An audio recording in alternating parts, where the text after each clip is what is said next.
Hey everybody, how's it going? So today I'd like to get started working on some MacBooks.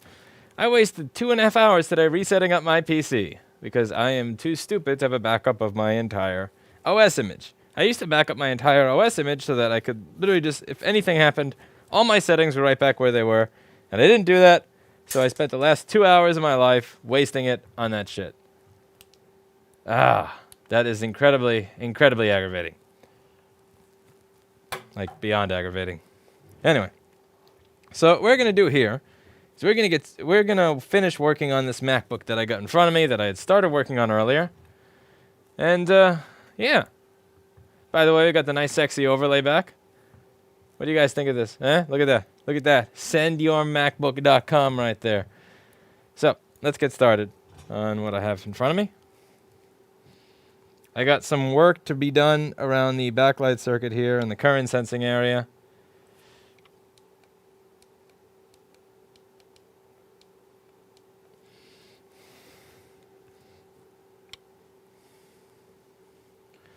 I'm kind of curious how this is going to be when I don't need the exposure to be as high.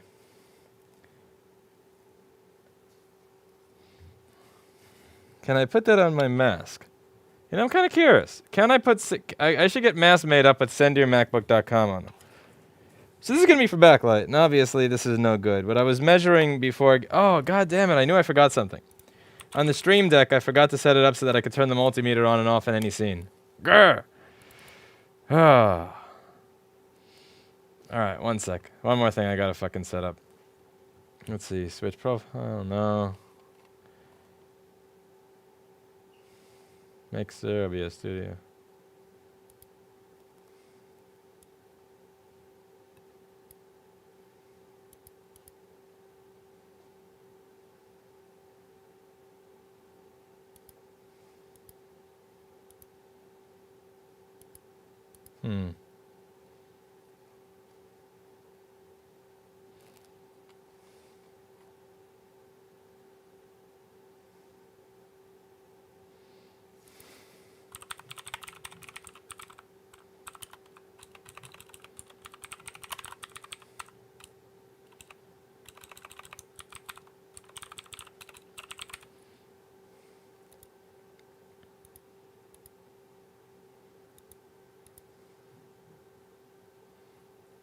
Okay, one moment. I knew I forgot something.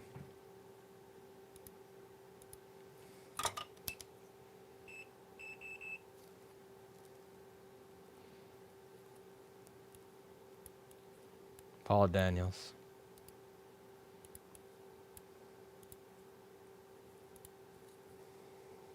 Okay. Now we can get it to the same thing for the power supply.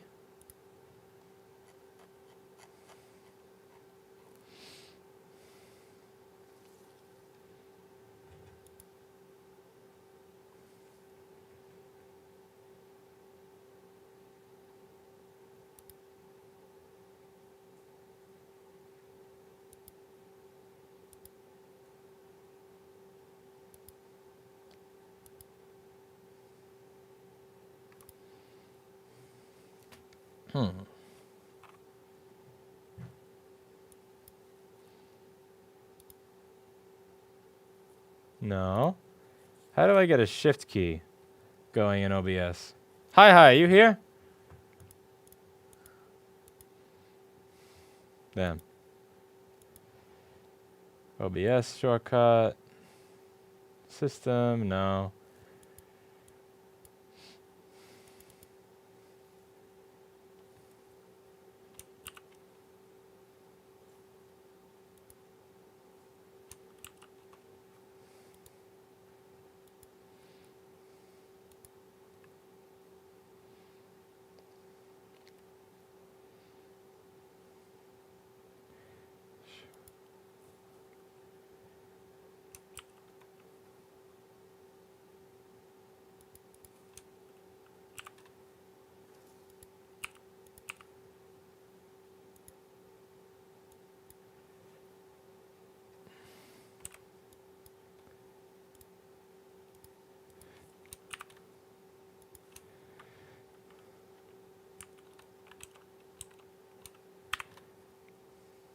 Okay, let's see what this does. One moment.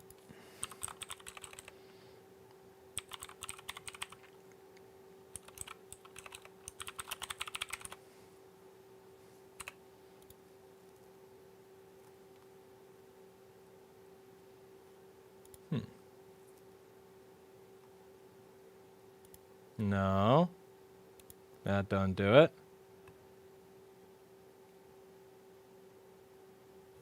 One moment. Almost there.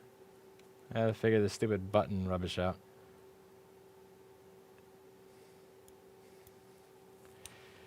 Oh, okay. Now I get it.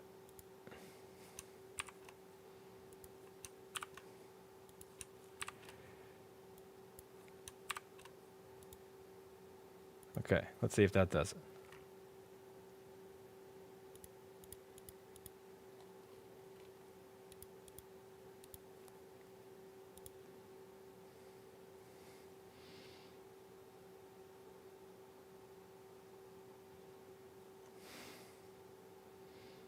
Show multimeter.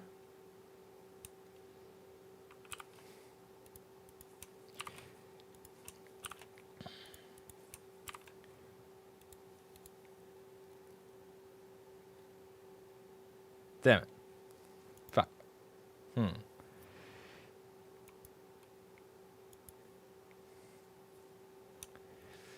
Show multimeter.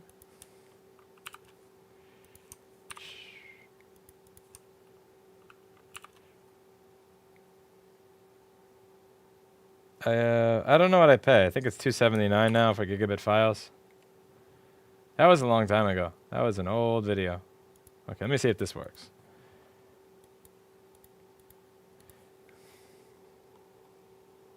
Aha! Okay, we're getting somewhere. I just gotta add this to every damn scene. Other cam.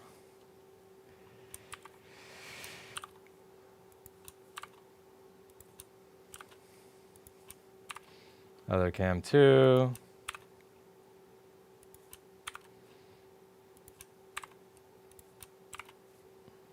Never again. Show power supply. 1, 2, 1, 2. Oh, no.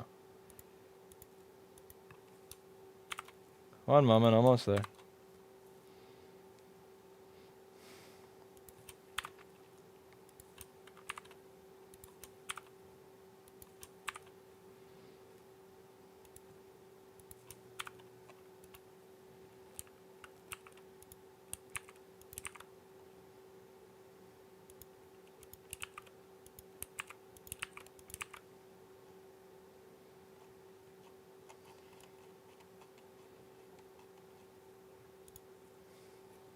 Okay.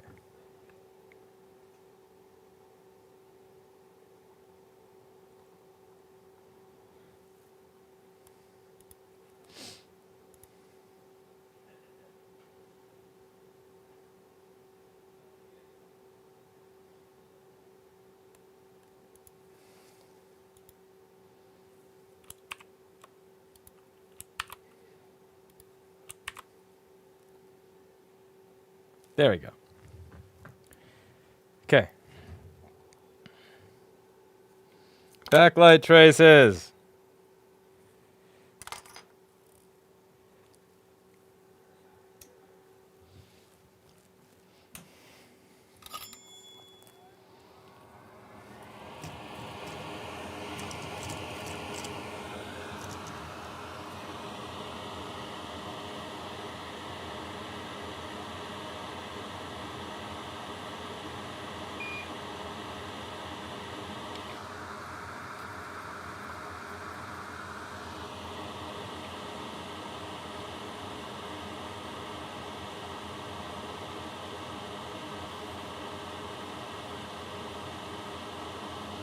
This is going to be difficult. I got to see where those things go to.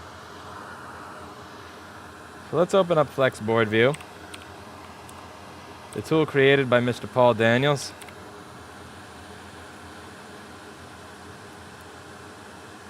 Any luck, it'll work.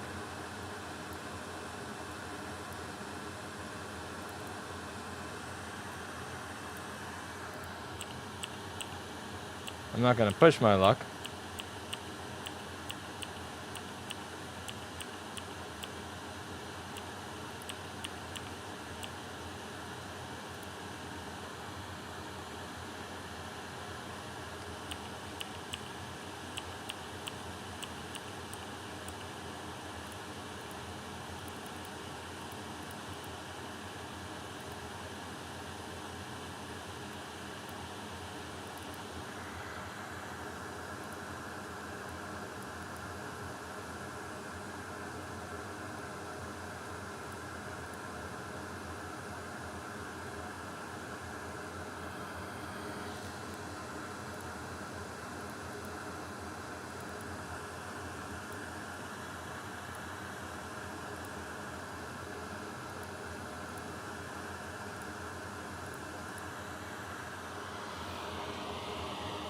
Okay, so take a look at this.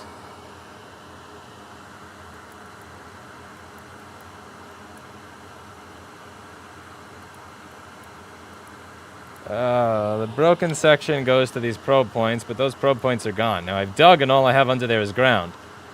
So in order for this to work, I need to wire this to this resistor on the other side of the board, which really sucks because there's not really an easy path for this. The wires are going to have to kind of go... The wire is going to have to go up and around and out, and that's a really difficult thing to make happen and have everything look neat. So this is going to be fun.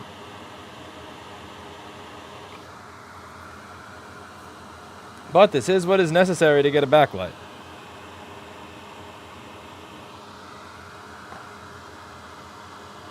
Those holes in the inner solder pad is where your soul falls through when you realize that you wasted 2 hours of your day reinstalling Windows and got $5,000 in fines from the city.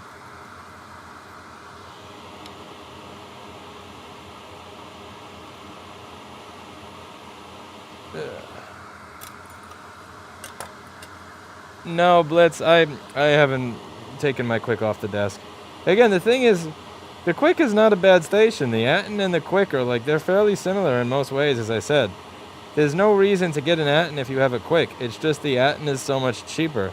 But I already paid for my Quick, so it's not like I'm going to get a refund from it, so I might as well just use my Quick. Like, if you're choosing which to buy now, the Atom makes obvious sense. The thing is, I already own this, so it's not like there's this great improvement. The performance of the two is virtually identical.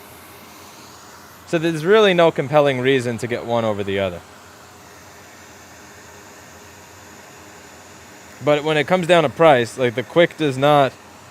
Okay, maybe there's some things. The Atom makes my lights flicker less, but that's not worth me taking it off the desk. That's not worth my time to reset up a station.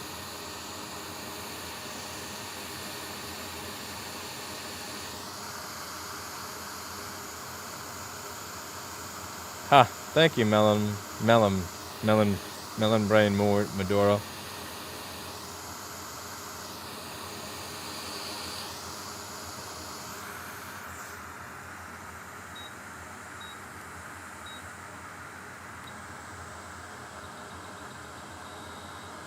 When there's time, yes. Again, I wasted lots of time today on this shit and more time dealing with a $5,000 fine from the city.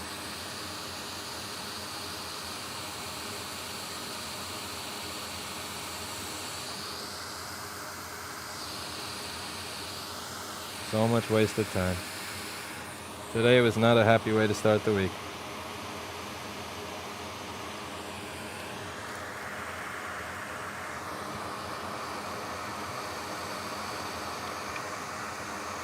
You remember when I said in a video a while back on insurance, I had 2 insurance stories, and one of them was about the company that didn't have auto pay. You had to pay your bill.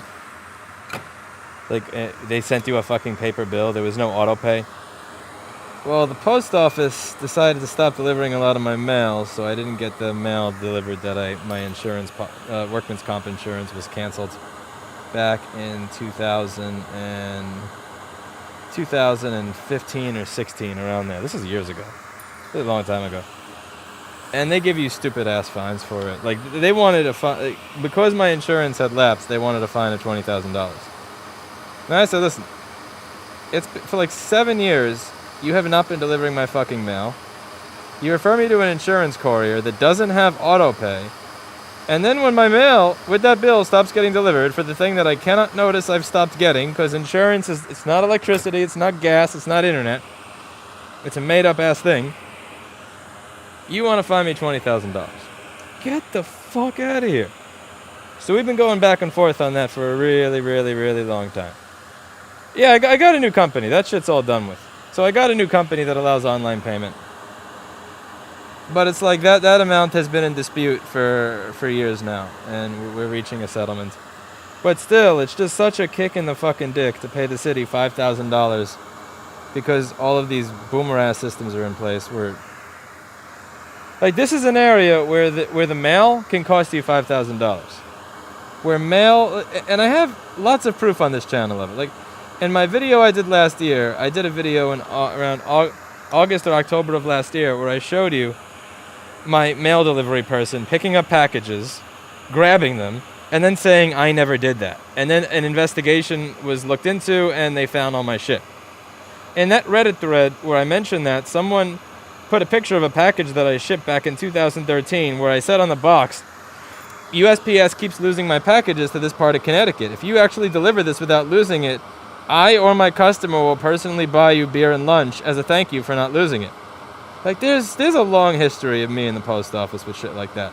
But the interesting thing is that the postman being incompetent, it's not just, you lose little jokes. It can literally cost you thousands of dollars. Because if you don't get that certified mail notice that your insurance is gone, then you don't know that you don't have it.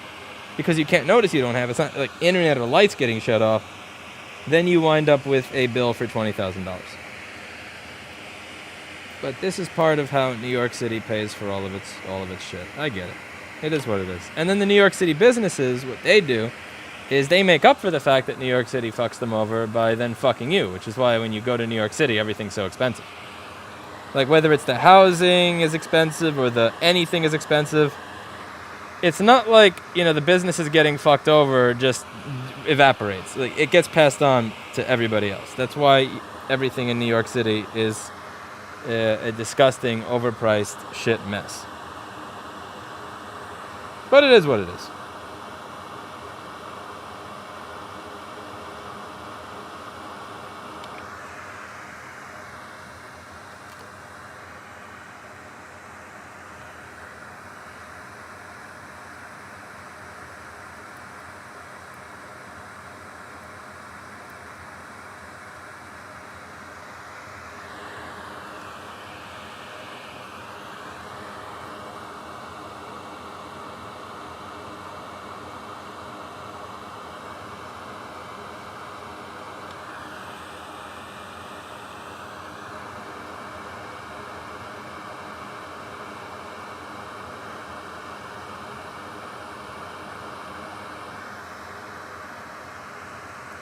I live here because I started a business here.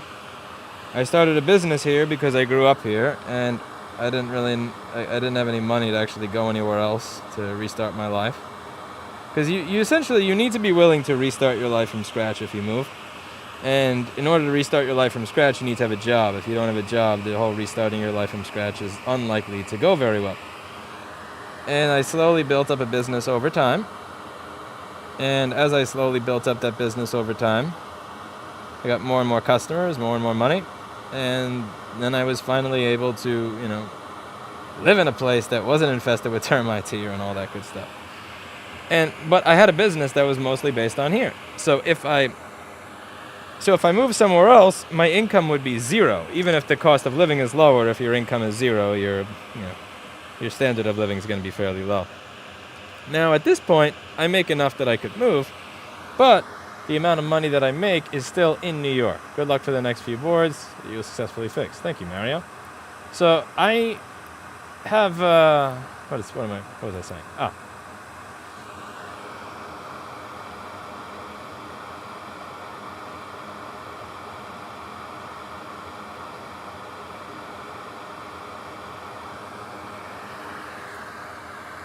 Now, I could move, but if I moved, I'd be cutting the income by 60 or 70% since most of the business is still walking.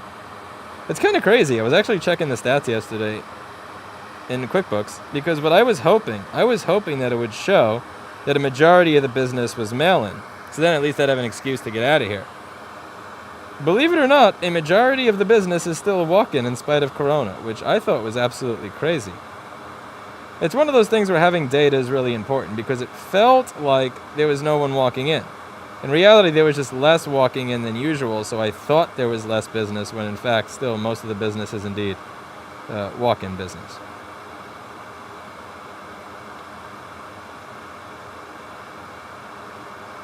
Oh, this is so ghetto. I hate having to route wires like this, but I don't see an alternative path here.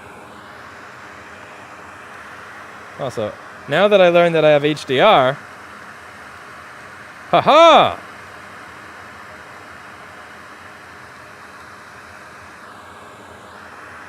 I don't know what I should do. Should I use more HDR when I need it? Or should I set the auto exposure to... Yeah, more exposure. I'll do that. More exposure.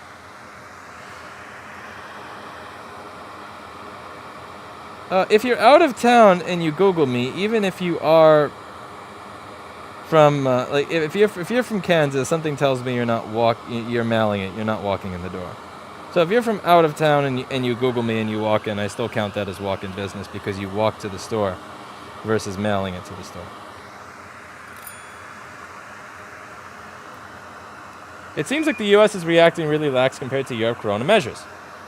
How so? I mean, they've shut down a bunch of businesses, you know.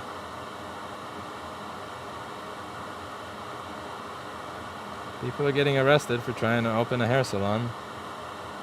Not quite sure what your definition of lax is there. New York City, a bunch of people that are not essential can't go to work. Kind of curious what your definition of lax is. I mean, we locked down here on March 20th.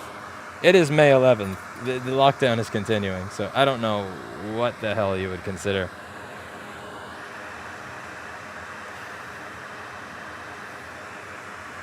What did you do in school to learn all of this? Mostly jerk off. I spent a lot of time in school probably jerking off.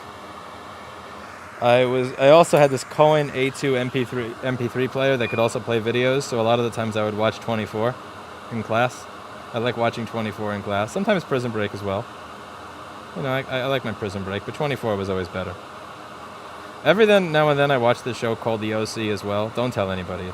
I'm fucking ashamed of myself for watching all 5 seasons of that shit show, but I had a crush on that girl that played Taylor Townsend. You know how I put emphasis on removing the label and being careful and shit like that? What is that? Look what came in. What is this? By the way, everybody, remember Steve's emphasis on this video on being careful when you remove the label? Show. Check this out. What the So send this thing back to the customer with a fuck you in the box, right? Look at this. No, but that's not the worst part. So it gets better? This. Yeah, it gets better. Look at this. Look what they did here. Oh my god. Look at that screw. No, they bashed it with a hammer. They smashed it with a hammer. This looks like it was smashed with a hammer. Someone expects you to recover data from this in the no fix, no fee model. Yeah. Within no fix, no fee, they actually want you to fucking send it to the Apple Store. The Apple Store will help them very I'll probably make a separate video. I want to see what the insides look like. Yeah, let's do it. You want to do it now? After you're done. Yeah, it's one button now. Alright. What a fucking joke. Just open that thing up. Yeah, fuck that. No. Steve, no. I'm not gonna make people waste their time on shit like that. That's just fucking disrespectful. Because the site already says, don't send us shit that you pre-fucked with without asking first. That's just disrespectful.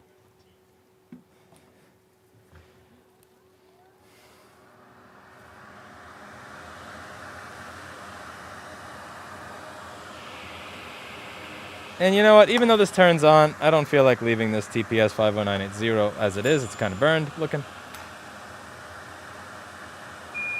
4 days I have to go to the vet with Chaplin, my cat. That's an adorable name for a kitty. But yeah, the person who asked what did I do in school to do this, like, no. Just no. School mostly taught me to hate learning. And then once I figured out that learning could actually be fun when I left the prison that is school, I started venturing off on my own and reading crap on the internet and tinkering on my own, and that's when I learned how to do all this stuff. But yeah, I didn't learn how to do it. Like, none of the stuff I learned in school was even remotely useful for any of what I do now.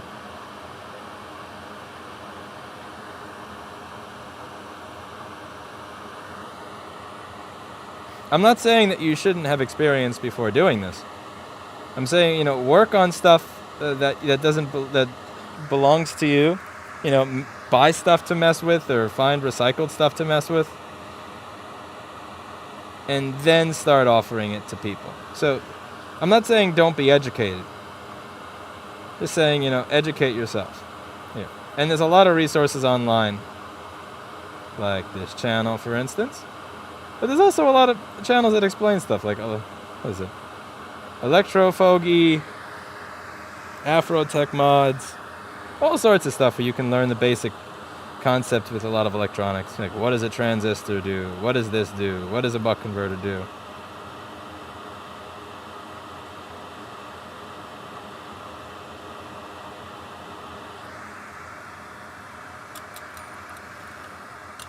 Why didn't you start a business in India? Why would I want to start why do I want to leave here to go to India?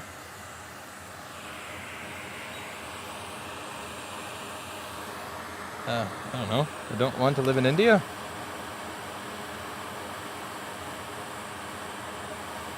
Starting a business in India doesn't sound like fun either.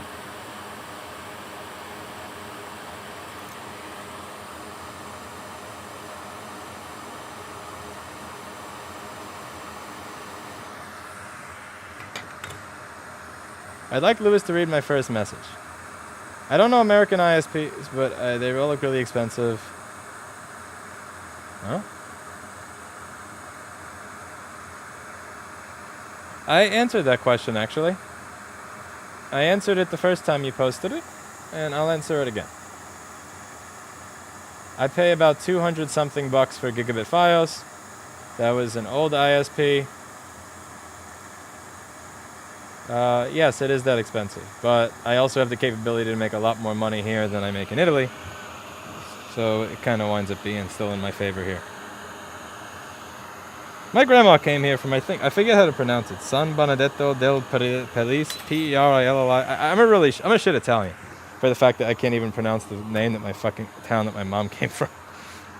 But I remember in the town that she came from, they did not even have, I don't know about internet, but I know that it wasn't until the mid-90s that they even had plumbing to people's homes, so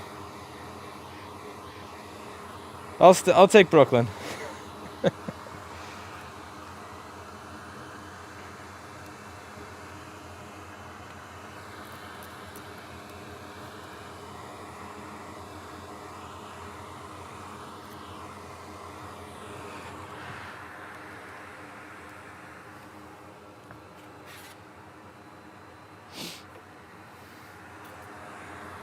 Okay, what do you think? You think I got a backlight?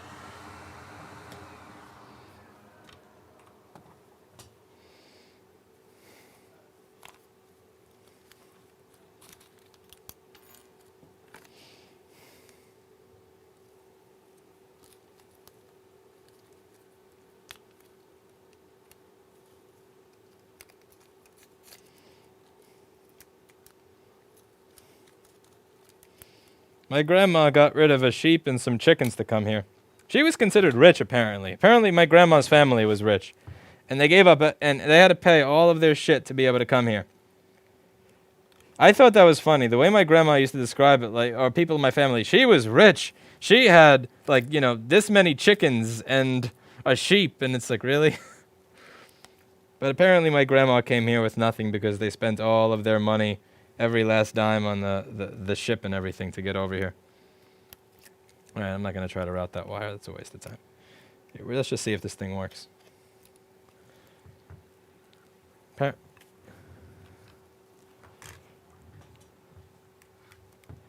Mick, I have not had the best of days. My computer took a shit. I had to reinstall everything from scratch. But I'm going to make it a good day. We're going to move forward. Upwards and forwards. Starting with this piece of shit getting a backlight. Stop blinking, you piece of crap USB amp meter. Oh, you're using the good lens, right? What? No, I'm saying you're using the good lens. What good lens? Yes. Oh. I'll get one. One Okay. sec. I'll do it later. I left it in the thing. Why are you blinking? Stop that. Is that the good USB-C amp meter or the shitty one, actually? I forget which one. What am I using here? Aha, that was the broken one. Never mind. Okay, let's see what I get.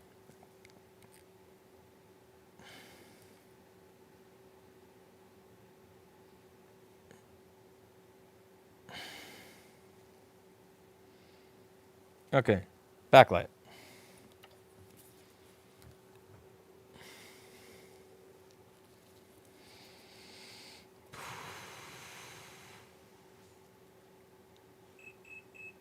Yes, my meter is beeping. Means I have backlight. Oh, that's going to be a question mark folder in a second. All right, we're going to switch over to the Steve cam in a moment, so that we can. I want to show you that drive.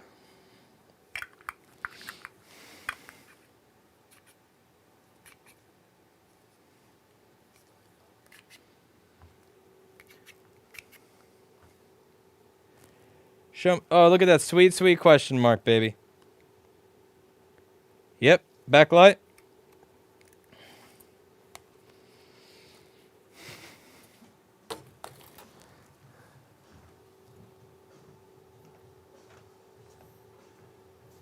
Which is the streaming button?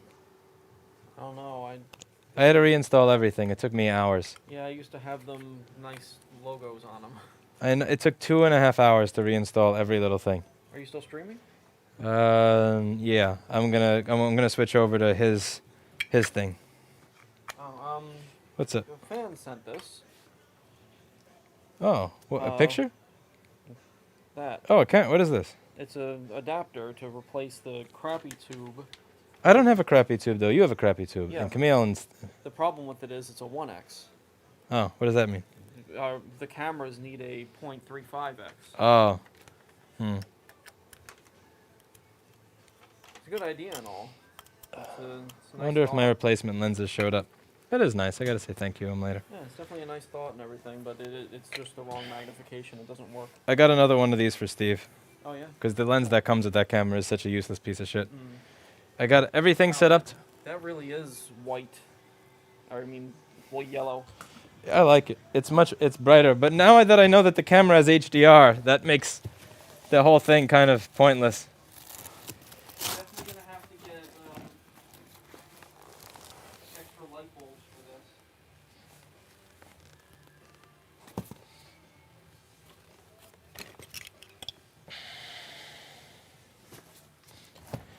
Can you attach this to something in a second? Yeah, let me plug in this audio thing. Where microphone thingy? What's up? Where microphone thingy? I put them there. Okay. Which one is the They're marked. the one that's clean is the one that goes into the camera? Oh, you didn't mark them? I thought those labels marked them, actually. Yeah, they do. It's just one's the input and one's the output. Oh shit. The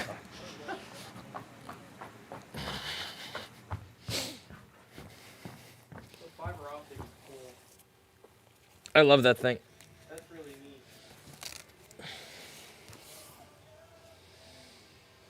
All right, Paul, can you take this metal thing off of here, put it on here, Oh, yeah. and then put this thing on it? As long as it doesn't kill my finger. Yeah, that's the. Every time I do it, I snap it on me, and then I scream in pain. Yes.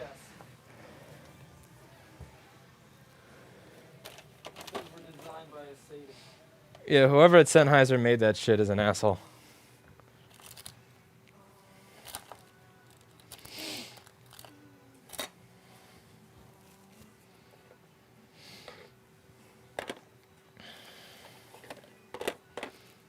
Where did I put? Here we go. Because this allows me to put two of them on the camera instead of one. I want to show you all something in a moment.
Ah.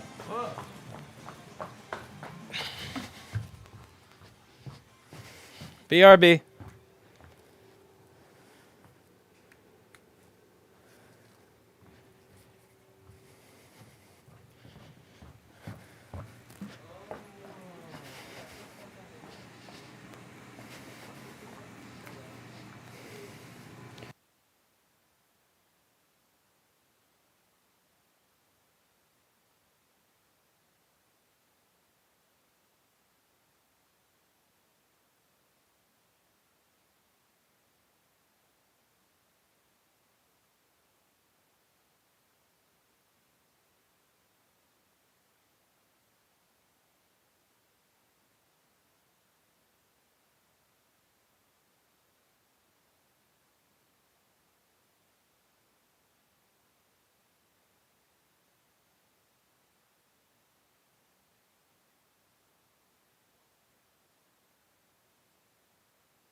Oh, I have to warn you that I had Alex set up the transmitter, so it may not actually work.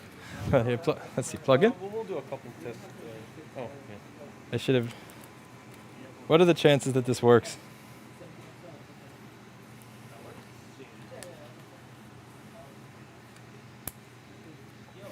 I like that lens. It's pretty. It's nice.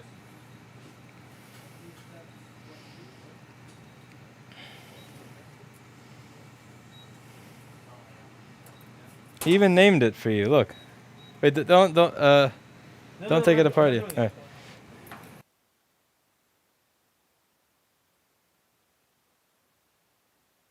Let's see.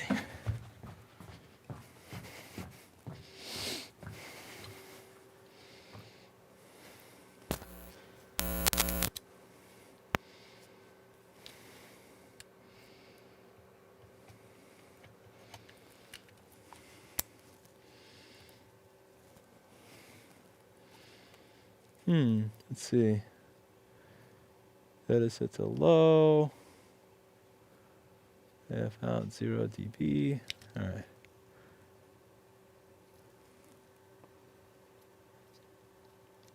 Middle.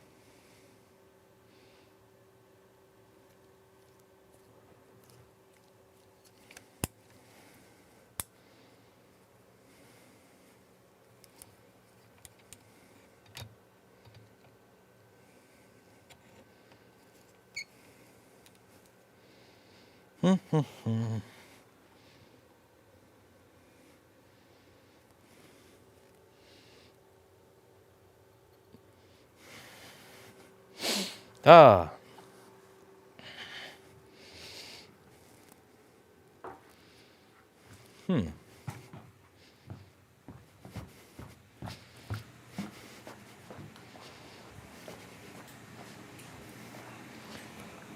At least this time I have a cameraman.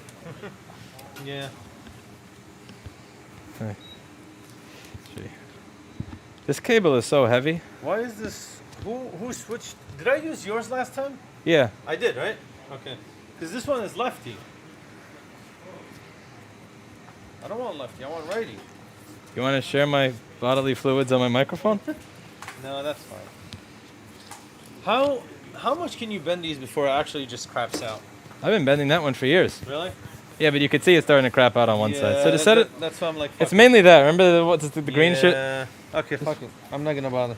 Don't try to make it lefty to righty. No, I won't. I don't want to ruin it. Who wants to be cameraman? You, for now. No, it's I it's, just it's gonna be switched. like a minute video. Whoa, whoa, whoa.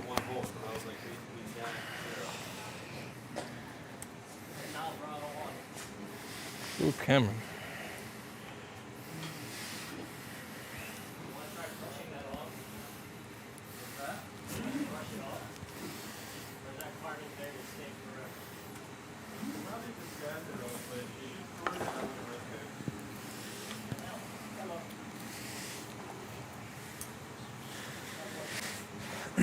Just twist.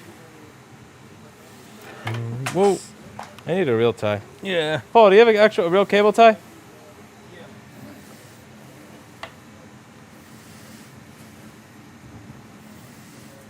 I'm using a twist tie.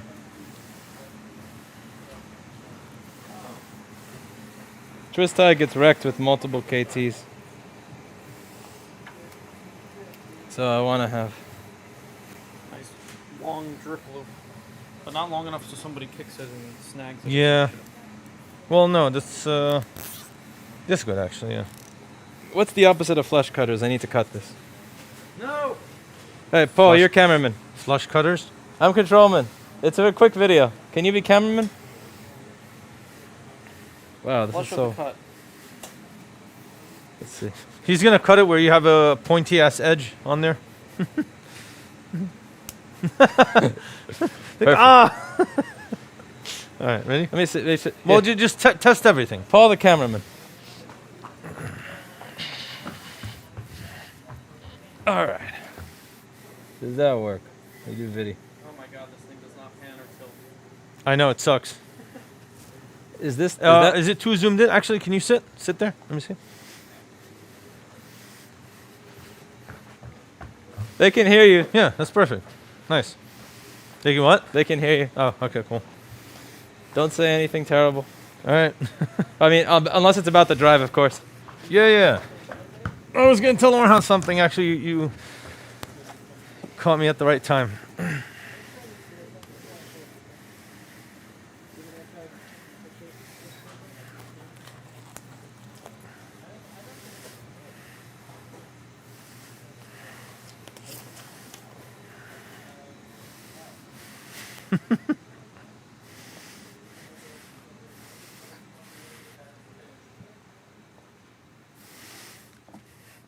You want to make it a video or a stream?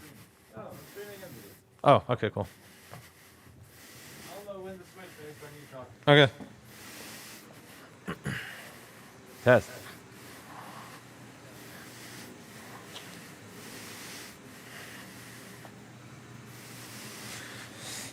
Okay. All right, we're ready actually. Hey everyone, Steve here again. Today I have this rosewood that just came in, and it looks like this. Let me get my tweezers. So this customer sent it in this way. First, the label. Remember how I said if you have issues with the label and if the label looks like this from another place, then that means the internals look just as bad, if not worse. Well, yeah, that theory has been proven correct again. So let's see what's happening here. Strip screws, bent casing here. I already opened this up, so I know what it looks like on the inside. And this is, you know, when data recovery companies and technicians and anyone who works on Drive tells people or tells, you know, the clients that are sending devices in to not open the drive up or work on it, this is what they're talking about. This is the damage that they're referring to. So this case was bent, so whoever opened this up did not, I guess, know that there was a screw holding it and kept trying to pry it up. So this whole thing is morphed, as you can see here. And not only that, the insides. Look at the insides. So here, let me quickly show you with the green light. Look at the contamination there. So, and that's a major problem because we don't know if this was, touched in any way on the insides, but I don't see any fingerprints, so that's good. All I see is debris on the top platter, and the platter rings. Here, let me show you. Let me zoom in. So the platter rings have been messed with. Not sure why that person would do that. If you look here, the alignment is off. So this is supposed to be up a little bit. As this one is a little bit clearer actually. So the alignment is off here. So this person actually removed the 4PL screw that's holding the platter rings and the platters in their respective places. This is cruel. Yeah, and I can't show you the. Oh, you can actually see the black particles that are on there. That's disgusting. It's a little difficult, but yeah. So when this was opened up, I think what usually happens is they stick a prying tool or something similar to that, maybe on the edges or on the corners, and you get some shavings from the casing itself, and then they end up on the platter. So in this case, it doesn't look like it's that bad of a damage done to this poor drive, but I won't really know until I take out the heads, inspect them, see what they look like, and go from there. You know what? Since this video is going, let's do that right now. Let me first clean it out.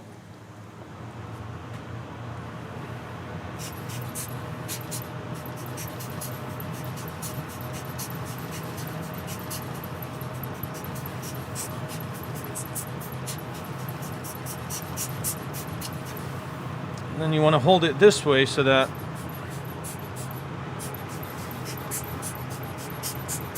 whatever debris you have on the platters falls off just, from gravity.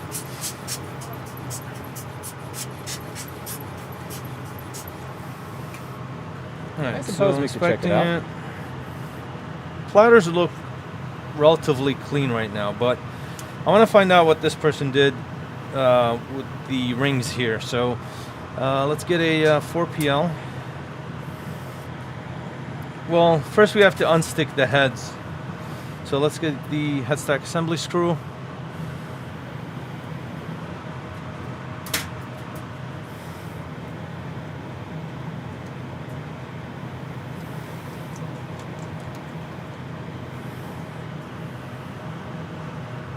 Actually, in this case, I'm going to leave the screw off. It's, the reason for that is I don't know what type of damage was done to this to the platter here. So let me grab a 4PL here and my tweezers.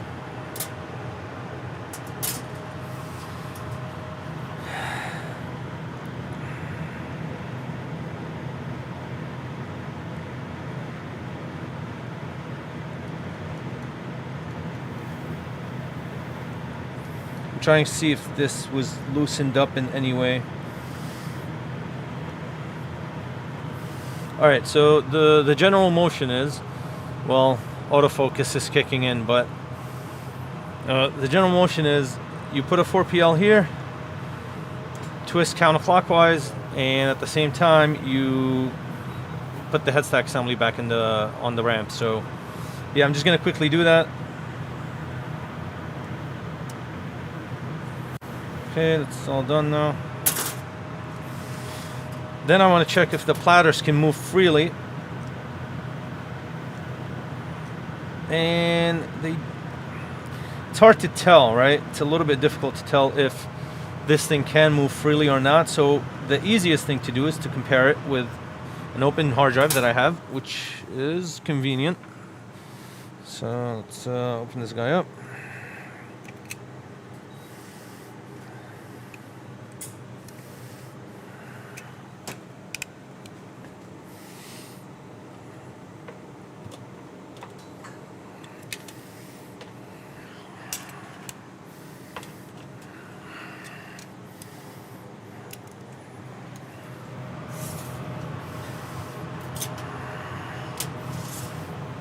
Alright, so this is I guess a donor. And let's see how this spins. Yeah, see the difference there?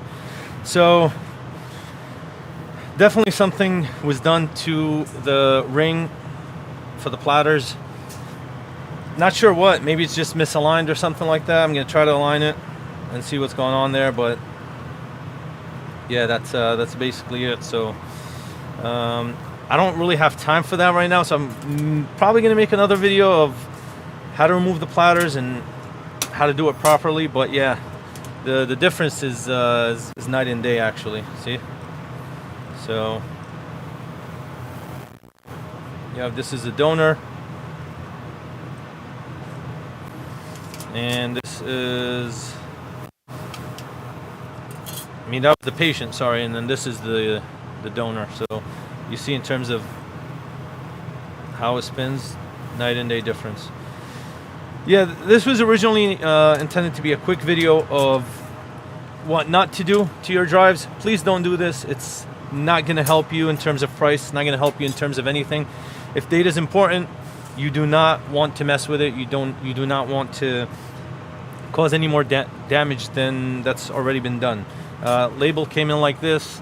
I mean, this was, again, this is my indicator. I call this the indicator of what you have when you open this drive up, and that's exactly what happened here. This isn't the first time. I've seen this many times before, and yeah, it's something that shouldn't have happened. I've made a video on how to remove the label. I've made a video on how to unstick the heads. We have all the information there for you guys, and I think, I don't know, in general, people normally mess with things they don't understand how to fix, and that's not only when it comes to hard drive, with many other things, and not just the IT field and stuff like that. So yeah, as switch. So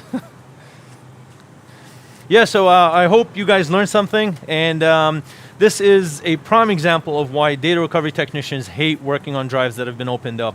It's something that makes it a lot more difficult to get the data back, and it's something that you don't want to deal with as a data recovery technician. So that's it for today, and as always, I hope you learned something. Cut. So I figured out how to look at two things at once in OBS. Oh, you did? Yeah, and I could hear you without. I was monitoring through headphones. Oh, cool. Now I figured out how to become a real professional. Look, see, you can choose your scene. If you go in studio mode, you can choose a scene ahead of time, and then when you hit the transition button, it switches it. Oh shit! And then it puts the other one back there. Yeah, see, and then I can choose any of the other cameras. Actual live production. Yeah, and then you do this. I didn't know how this worked, but now I do. Yeah, You figured it out, or someone mentioned it? Paul did. For That- stuff like this, you really could use it. Yeah, so now I could. Getting some good shots of you blowing the thing out, but I had no way of telling him to switch to it, and I know he wasn't watching it. If I mute, do they hear like static? Oh This is wait, not wait. the If you hit mute, if you unplug it, that they hear static. Oh, okay. This thing was a little staticky. I don't know if it's because of this or this is the capsule is totally fucked. So I shoved it back in there and I greened it shut. Oh boy. It wasn't too terrible. I don't know if it's this end, this or this, because I stopped using this one because this one was problematic. Yeah. Let's see if this is the one that deafens Also, that everybody. drive wasn't approved. That's why I don't Uh, want to take it a step further. Headphone users, beware in 5, 4, 3, 2. I don't want to hear any bitching. Oh wow, this one. No. This is not the one with the squelch issue. So look, see, I have the dual setup up here now. Nice. Look at that. That's cool. Now, yeah, this should be once the power adapters are in. This is going to be truly one button. It might be better if you can get those to stand up so that the antennas are up instead of back. How do? I don't know, find a right angle adapter for hot shoe, a cold shoe right angle adapter. That makes sense. Yeah, I guess Steve has his own thing now. The power adapters is supposed to come in this week. Cool.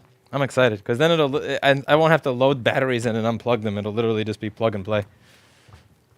There's a bunch of them on for sale on eBay. Oh, I found the clips. There's a 4-pack for $18 on eBay. That's like, I don't know what it is. It's a mental block between paying for this. It's like I have a $5,000 city fine that I got the other day that I have to pay, and this is, but I'm bothered about the clips for $18. What's City Fine? Oh,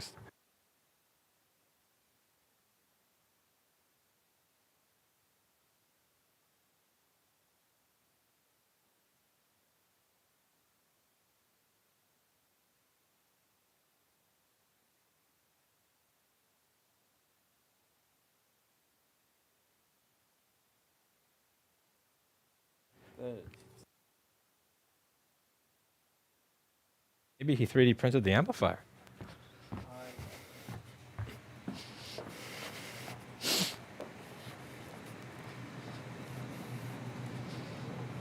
Co-pass. No pass. What? I'm gonna give him a new fucking car. Is it actually recoverable? Maybe. This is why you have a box from 4 months ago, because you actually try to recover all this trash. Yeah, I know. Why? Stop wasting. I open it and I just say next. Yeah. The board is a commercially made board, so it's definitely a square. Like on rare occasion, I'll see something as a challenge and say, let's see if I can do this for if it makes a good video. But 99% of the stuff that comes in like that, Well, we just trash. normally they have like a sad story that says, oh, I had my, dead, XYZ and stuff like that. That's why I take it in. But this one, I'm not touching any further until. But look at all these boxes of sad stories. Look at that. Yeah. Microphone. Look at this 3D printing job. It's pretty. Look at how crooked it is. It's Copast. I mean, come on. That's Copaz? Look at how crooked it is. Look, It's the fine. circuit board is square. Not only that, it's tilted. Yeah. It's a rhombus. It's not a rhombus. It's not a...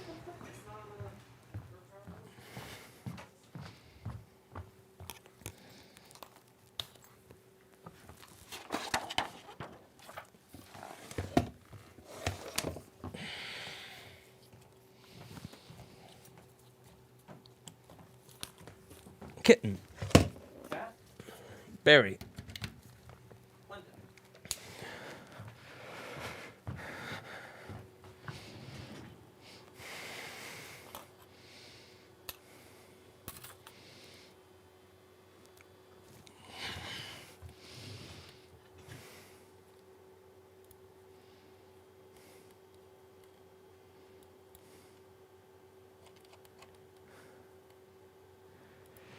Ah, what did he find? Oh, annoying. This long story. Long story. I explained earlier. So, if I say it, I will just...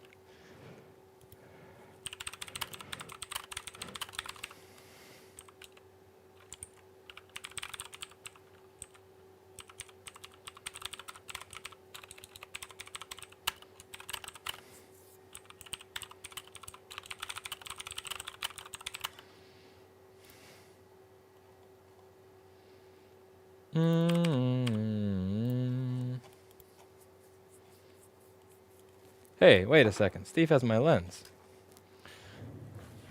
Hey. My lens. Where's the placeholder lens? Piece of... Sure you didn't take it? Oh, right there. This lens is such a... Whoa. A Yobashet. I've been saying that for 7 years and I still don't know what it actually means. I just know it's something bad. Can't wait for a good one to come in. Vroom, vroom, vroom, vroom.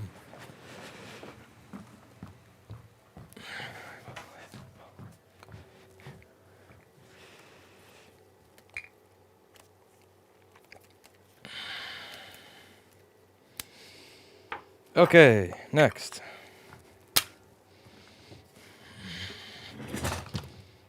Vroom.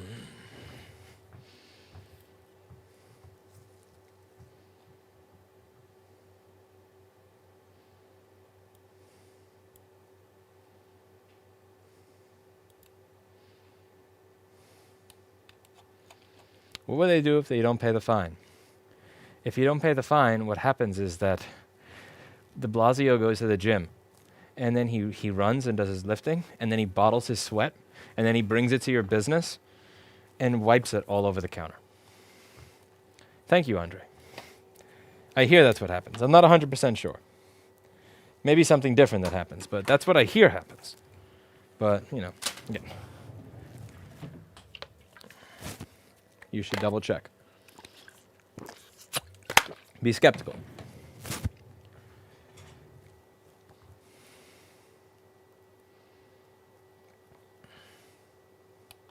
It's possible it's something else that happens. I'm not saying that's guaranteed what it is. It's just that's the rumor on the street.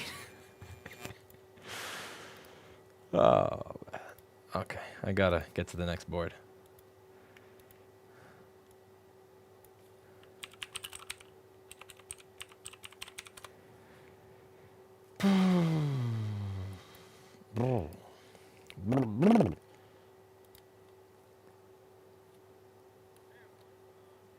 What the fuck?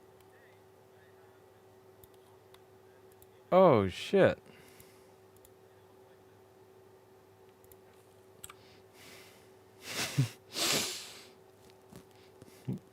Uh-oh. Steve's gonna kill me. That video didn't come out at all. I just set up Open Broadcaster for encoding again and boo! Oh well, I'll grab it from the stream or something.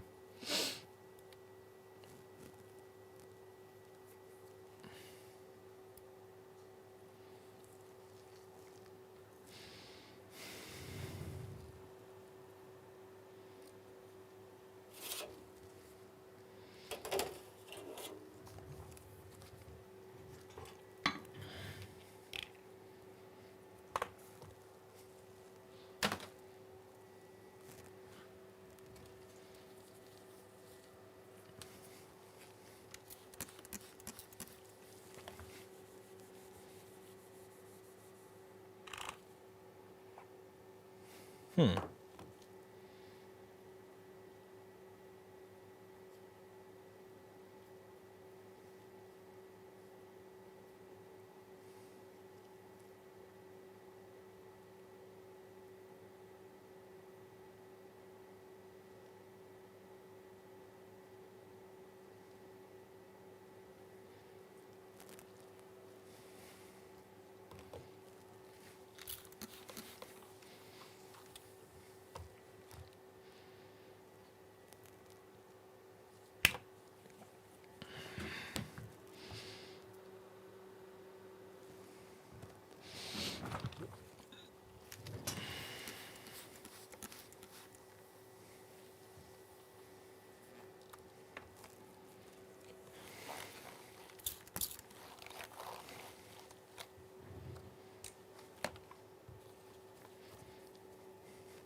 Some Shure headphones. I think I got a used set of SE846.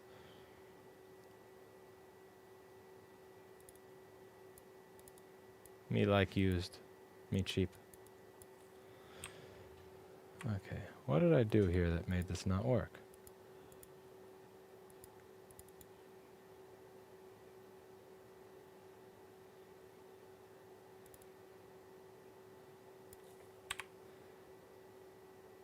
Huh. Test 1, 2, 3. No. Why is OBS not working since I reset everything up?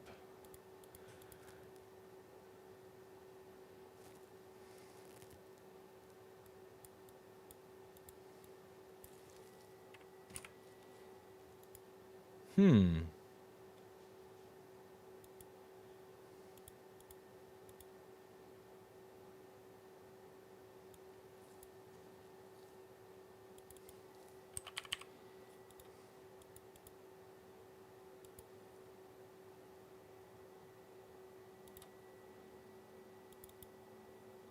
No. Hey everybody, how's it going? So today we're going to be working on an A1707 MacBook that's not turning on. It says liquid damage. Let's open it up and see if we can figure out why it's not turning on and make it work again. The first thing that we have to do before getting anything done on this MacBook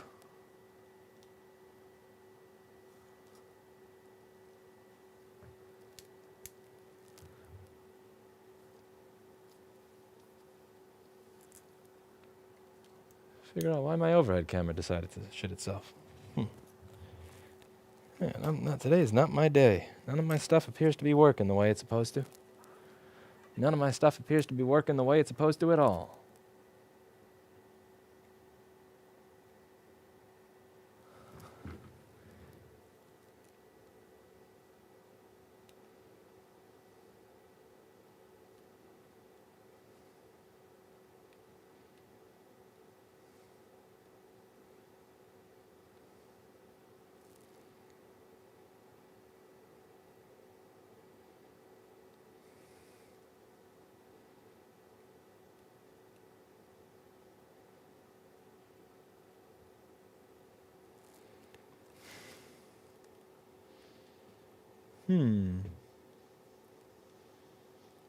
Why is none of my shit working today? Auto review, no. Zebra, no.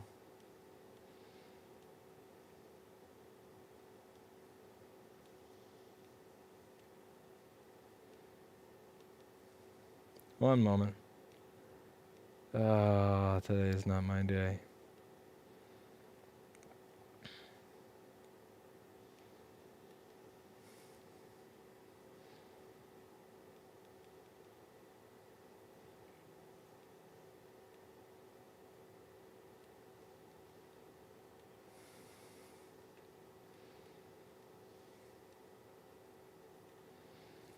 File format, no.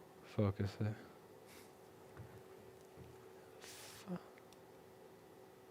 Invalid because lens not attached. Fuck you mean lens not attached? You dumbass camera. Alright.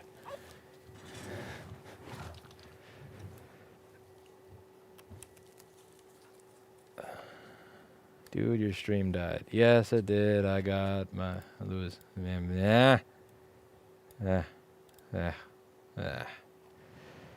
Thank you very much, Woody Wolf, for the 199.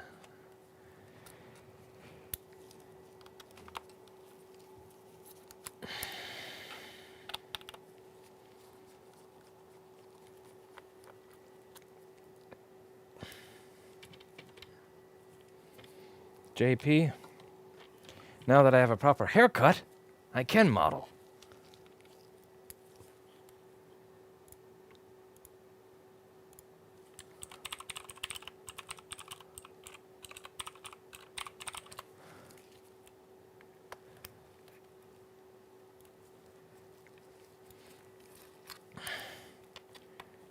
Wait, this whole time I didn't have the record button hit.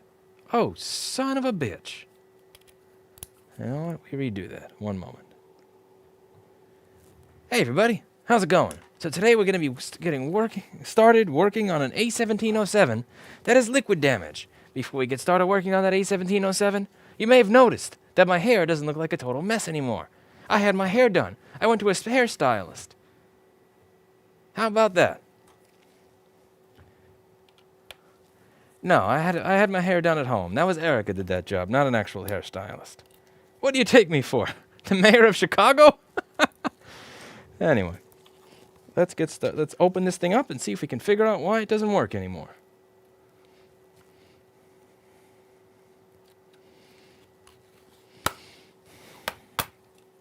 I am not the mayor of Chicago.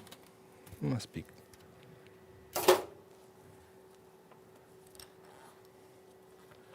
Why, hello, fuckface Khabib al whatever the fuck your name is. How about you suck my dick and leave my stream? What did the vet say about Oreo? You know, we took Oreo to the vet, and they gave us some stuff a while back to help with him and his issues with pooping. And then Eric has tried so many different foods and so many different probiotics, but at the end of the day, he still continues smearing everywhere. Which leads me to believe that it's a decision. It's a decision. Didn't we take him to the vet for the wild poopingness about a year ago? I believe we did. I believe we did. Explain your logo. A sheep is honest and kind and doesn't rip you off. Okay.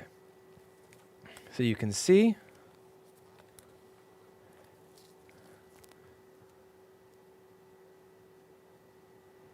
that's the MacBook.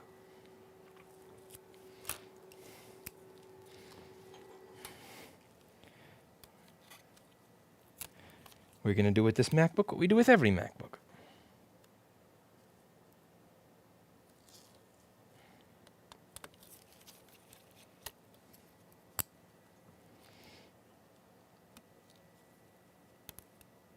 Unplug the battery. Try and figure out how many amps this thing's taking. Because that'll give me an idea of how I'm going to fix it.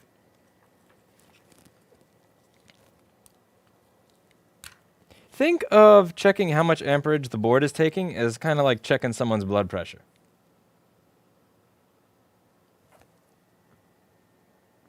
So we got 19 volts, 19 milliamps.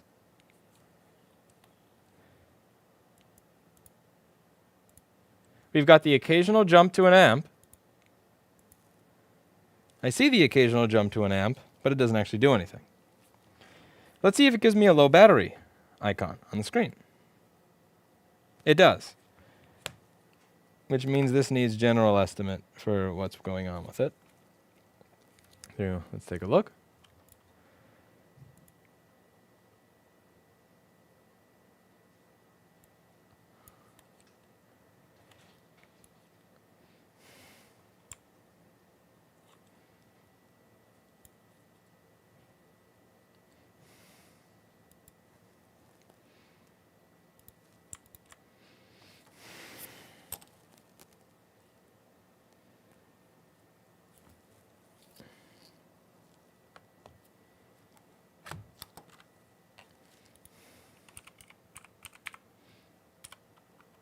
Let's see the next. What's going with this?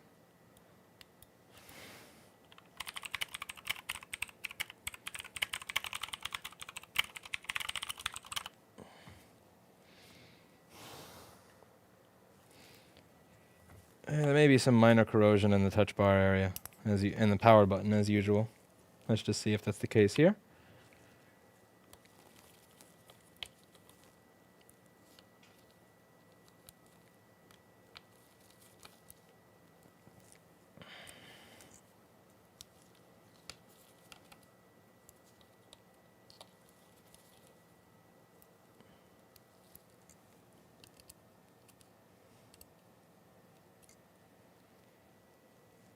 Nope, this does turn on, so I'm guessing ultrasonic and the easy breezy.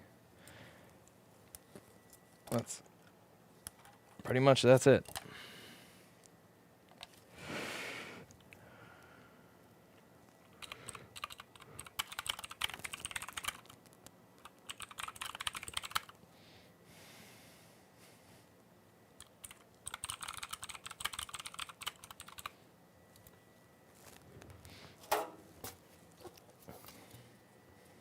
Ultrasonicing the machine is going to be very boring, so we put that over here for that. All right, next up.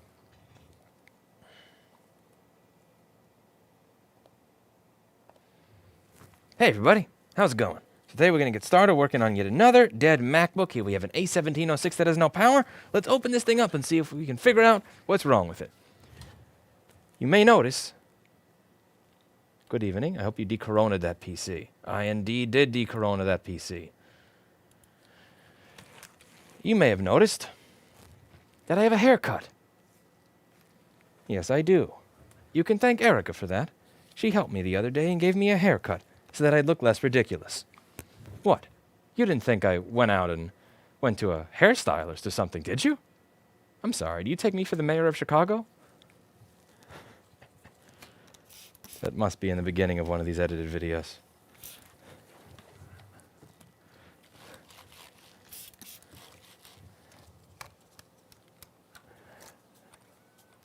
Will you start offering practical board repair classes now that you have more space?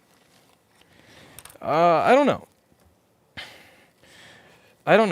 So the problem I have with that, there's this one video that Engineered Truth did where he was talking about, like, I'm an influencer. Why? Also, I have to figure out why these messages aren't showing up on the fucking screen. That's aggravating. But should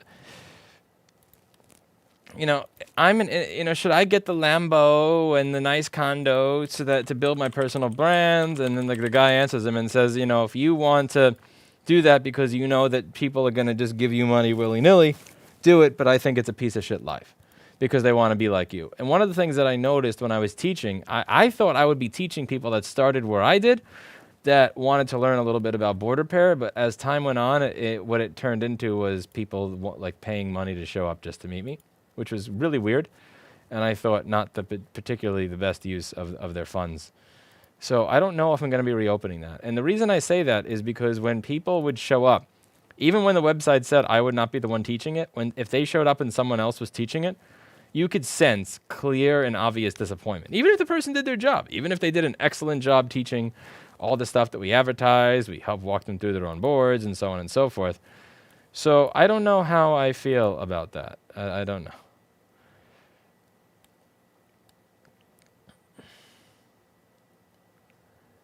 We will see. Okay, Streamlabs is really fucked up right now. It's actually it's not allowing me to log into the back end at all, so I can't troubleshoot the fact that the shit's not showing up on the screen. Sorry.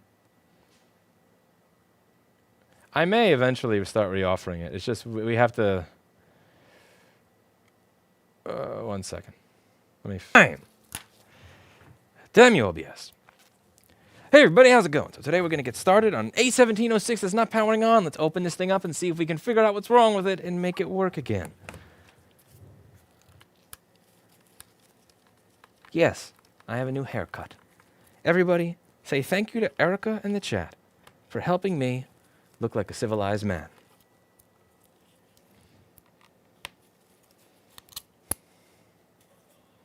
She's the next best thing when you're not the mayor of Chicago and you're just not allowed to break all the rules that everybody else has to follow and just go out and tell your hairstylist, open on up, I need a haircut.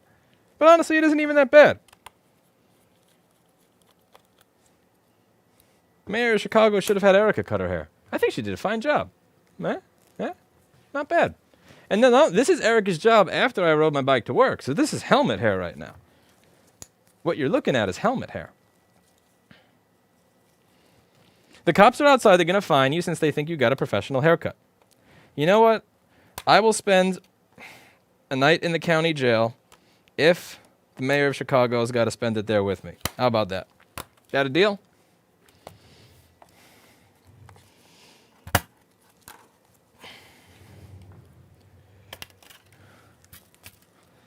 All right, let's open this thing up. See what's going on with it. Oh, yeah. We got the overlay back, baby. Look at that. Look at that. The overlay is back. Shilling. Shilling. Shilling.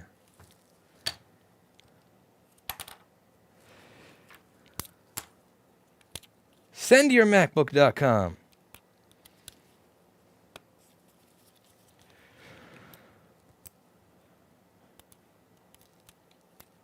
So the first thing we're going to do on this MacBook before we get started trying to fix it, see how many amps the board is taking by itself. Think of this like taking your blood pressure and your temperature when you first go to the doctor.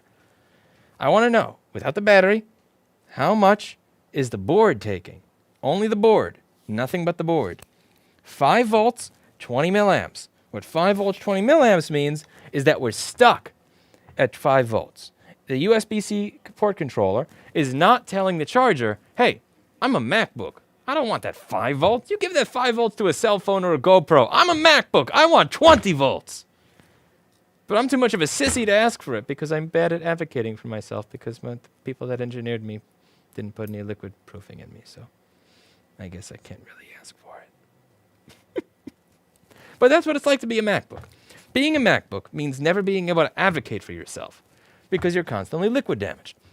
So let's take this thing out of the case and see if we can figure out what's going on, what's wrong with it, and make it work again.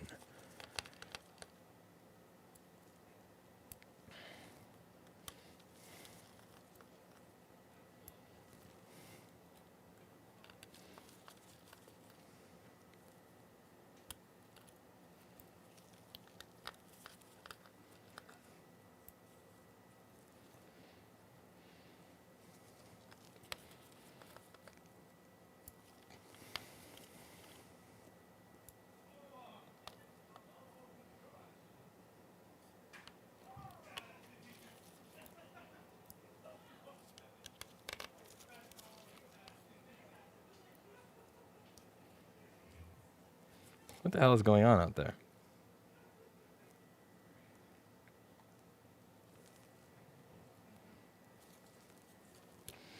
I need a stream assistant to turn the camera on out there when funny things are happening.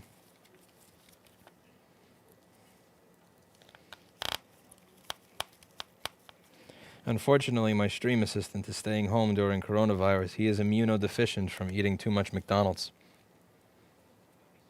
It's my fault, really, because when he was here, I allowed him to eat McDonald's every time he bought McDonald's. But if I had simply taken the McDonald's off of the table, smacked it off the table, lit his food on fire, and burned the very money with which he was allowed to purchase McDonald's, he'd be healthy.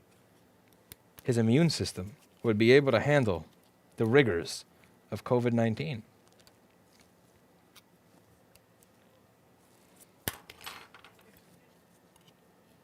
But alas, McDonald's.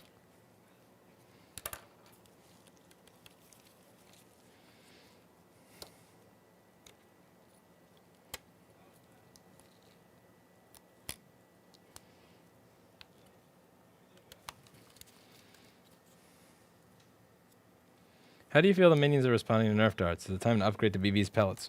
We actually have a BB gun here that we use every now and then. The problem is we're running out of Nerf darts.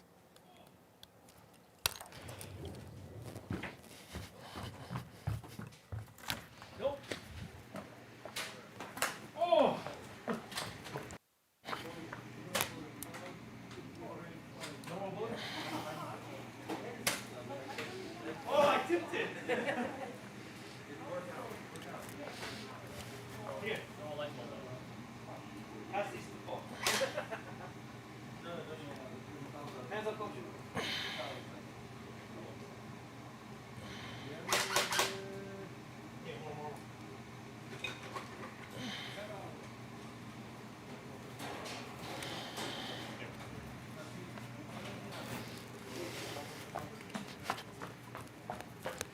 Do you actually see?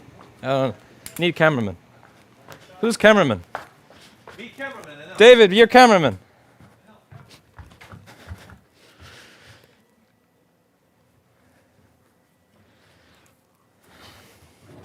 So, while I'm taking apart this computer, you'll have something entertaining to watch there.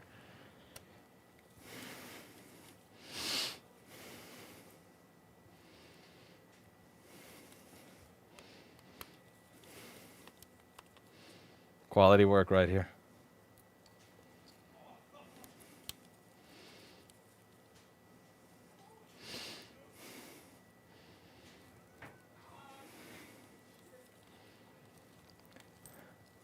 By the way, I'm sorry for the people that are using Streamlabs, but Streamlabs is broken. I can't even fucking log in right now to see what you said. I'm quite sorry for that. If you paste it in the chat, I promise I'll read it, but...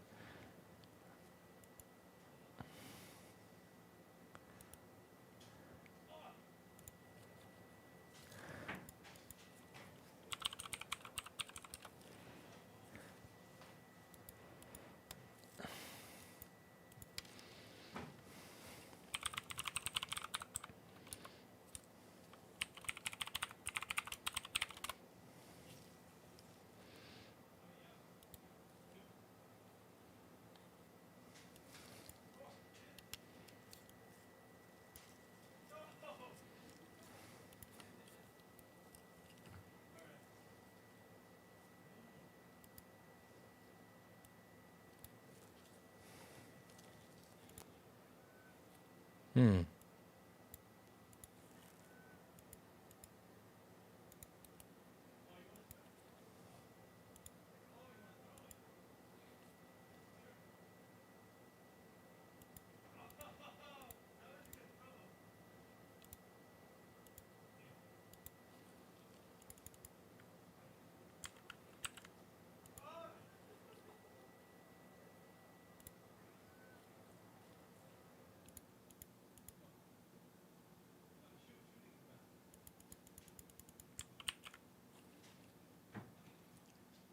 Streamlabs is fucked. Hmm. Do you have any interest in a helium drive to do a teardown? I would check one out. I haven't read the Forrest Rim's Introduction to Electronics. I honestly, Radio Shack was on its way out when I was growing up. Like I grew up in the sad era when all the local Radio Shacks were really just turning into glorified cell phone repair stores, JP. So I kind of missed out on all that.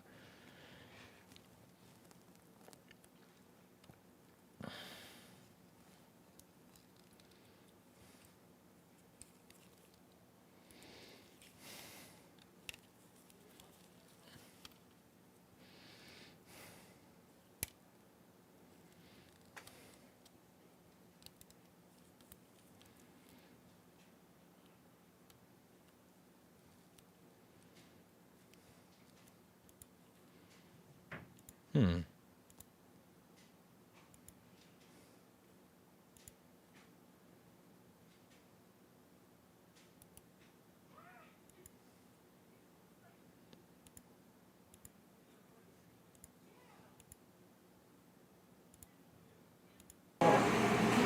Oh, what's up, man? Hmm. I'm gonna help you. Here, I'll shoot. I'll shoot your phone. You want to swing? You should tell Olga the checks for Olga first. If she can do something. She's over.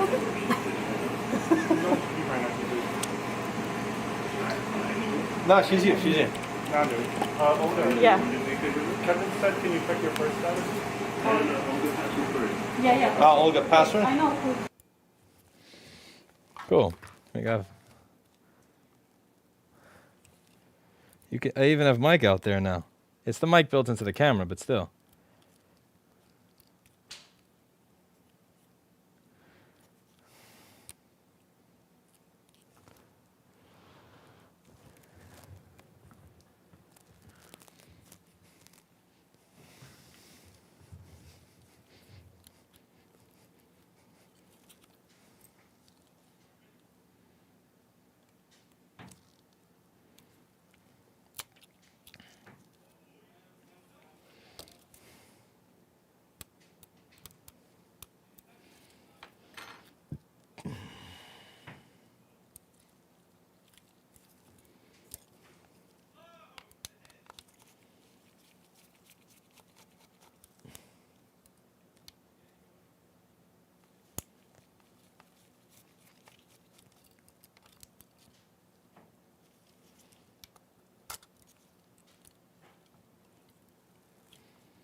That didn't work. Boo.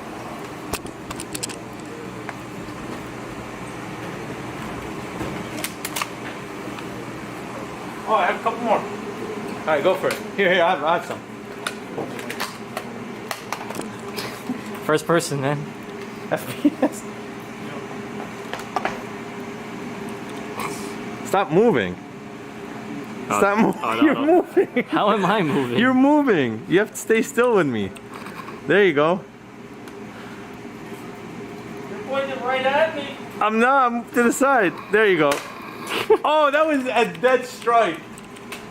A little too high, actually.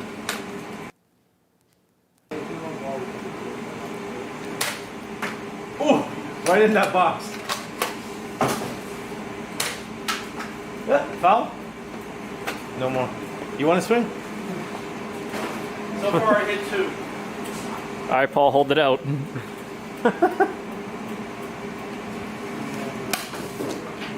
Steve. Yeah.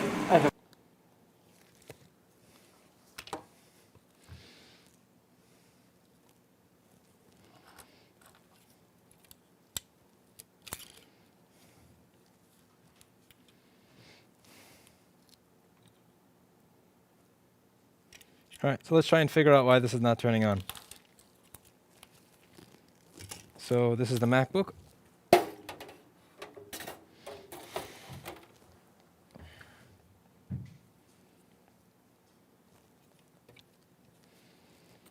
It looks like there's no corrosion, no collusion, no corrosion. No corrosion? No collusion. Tim Cook did not collude with Intercell to ensure that they don't sell charging chips to anybody else. Tim Cook says there was no collusion. It was a perfect phone call, he said.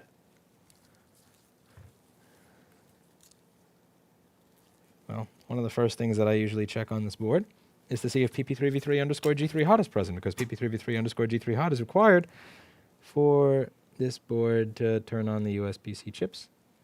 And we do have 3.4 volts. 3.4 volts is present. So most likely our problem is going to lie with a CD3215. Now, which CD3215 would it be? That's an excellent question. All of these CD3215s here look totally fine. So how do you tell which CD3215 it could be that's wrong?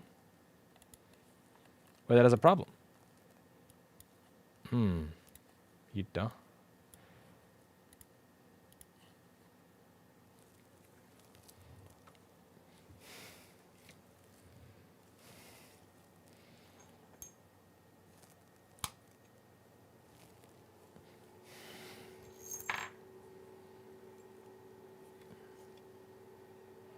That's a beautiful CD3215.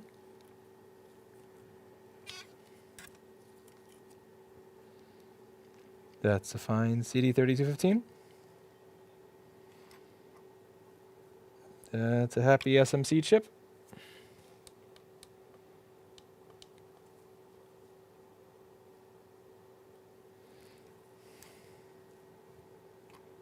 That CD3215 looks lovely.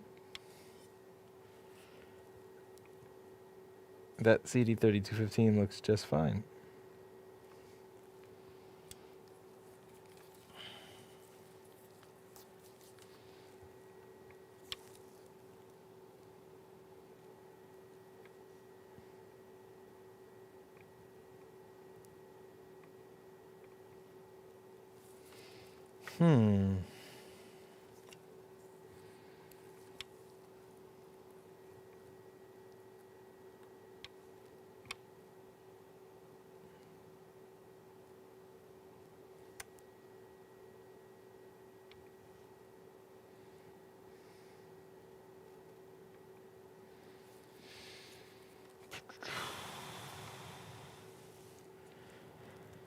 This is taking 30 milliamps, so nothing's going to be getting hot at 5 volts and 30 milliamps.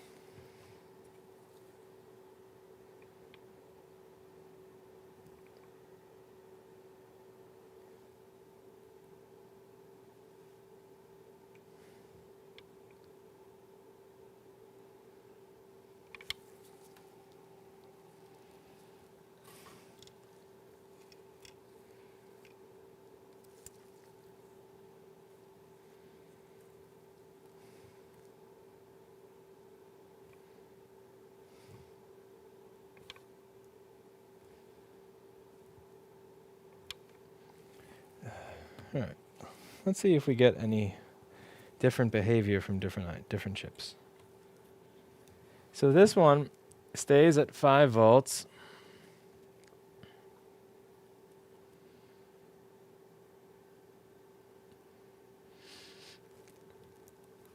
$20 milliamps.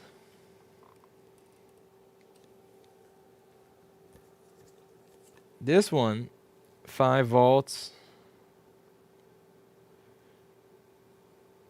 20 milliamps.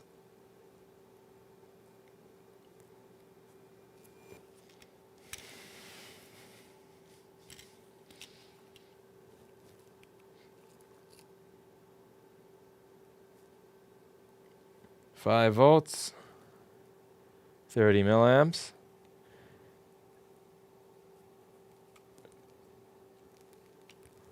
Well, I'm looking for the one that does something different than the others.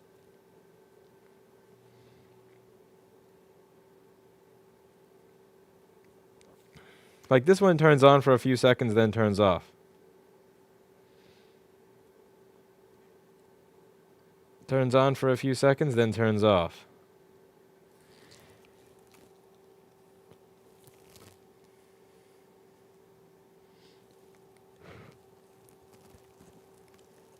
This one turns on for a few seconds, then turns off, but the other side doesn't do that.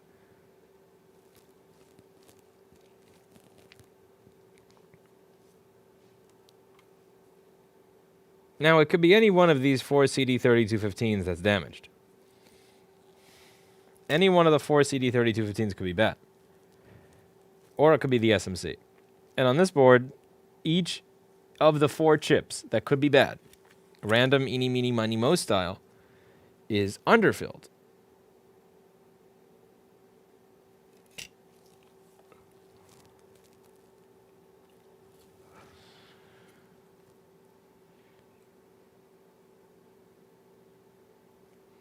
So you would have to remove 4 underfilled, each of the chips you want to remove to guess which one it is. And you're most likely going to wind up removing all 4.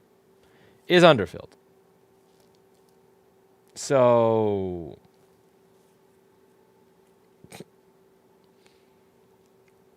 yeah.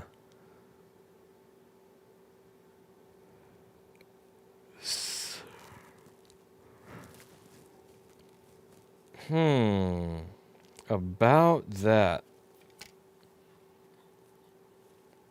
I think this is an amazing board for my friend Chris.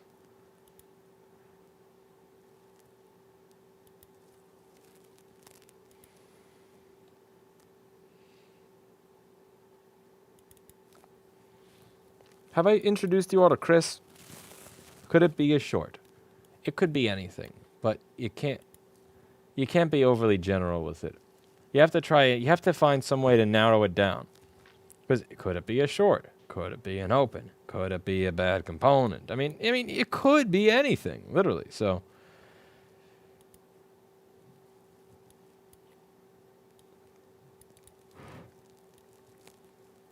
and that's the problem. That it could be anything.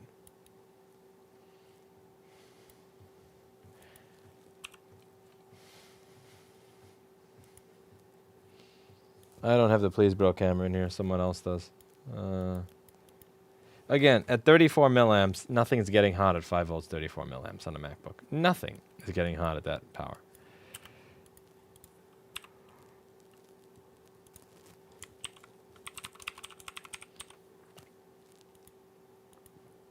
What should I do to start fixing boards?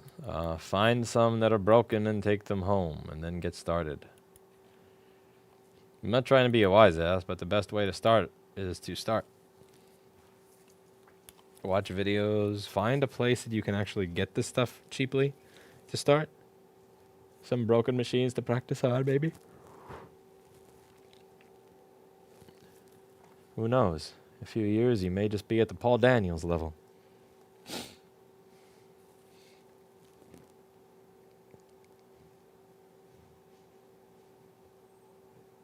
SMC reset L is high.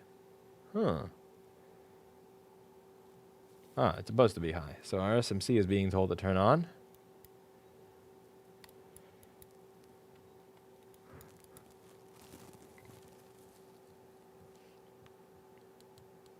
could be one of those Thunderbolt ROMs, but how would that go bad?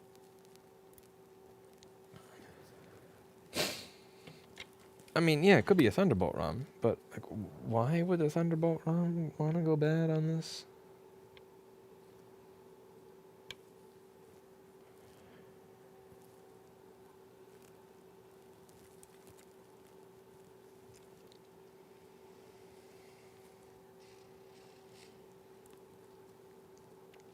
I would guess it's if it went bad on this side, because this is, remember, there's two Thunderbolt ROMs, right? So let's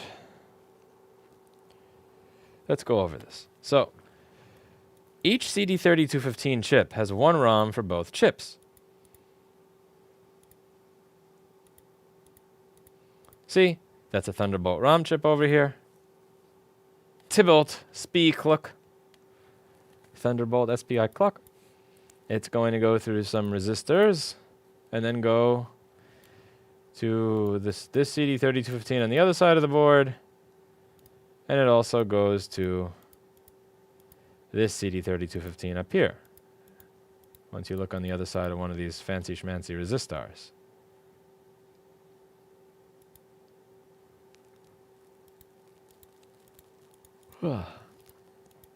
Yeah, the CD3215 speak to each other. So you have a Thunderbolt ROM for this side of the board, and then you got a Thunderbolt ROM for the other side of the board. Up, where are you, you little bastard? Here we go, this side. Now, what I'm looking for here, what I'm trying to do, is I'm trying to figure out how do I narrow down what the problem is to where I'm not asking the question, no offense, and I'm not trying to use you as the example here, but I kind of am, in the chat of, could it be a short? Could it be a bad cap? Could it be a bad resistor? There are over 1,000 fucking components on this board. You don't want to be asking that question. Never do you want to be asking such a general question. Because in that case, it would take you 6 months to fix one board, especially if there's no corrosion. What you need to do is narrow it down. What is it likely to be? Now, what we find is that the port that has a different behavior than the others is the one with a malfunctioning CD3215. That was Chuckster. Yes, that was the chip. And if you take a look over here, you'll see that each chip on this side just stays going. It never boot loops. It just rides right off.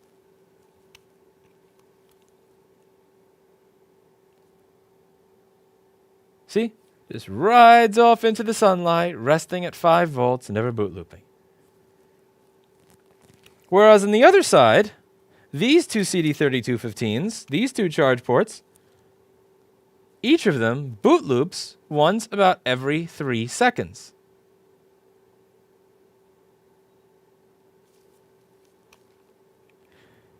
So then the question becomes, what makes these charge ports on this side different from these two on this side? But it's not just what makes them different, it's what makes them different in a pair. Now there's two things that make the charge ports on this side different from that side. The first set is the actual port itself. The second is the ROM. Now the port itself actually looks just fine. So I'm going to make a guess that it's the ROM. Let's see if I'm correct. Let's replace our ROM.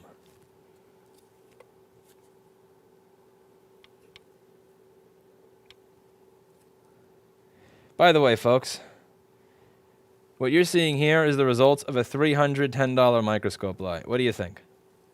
What do you think of that picture? Is that a sexy picture or what? I hope it is. I kind of hope it is.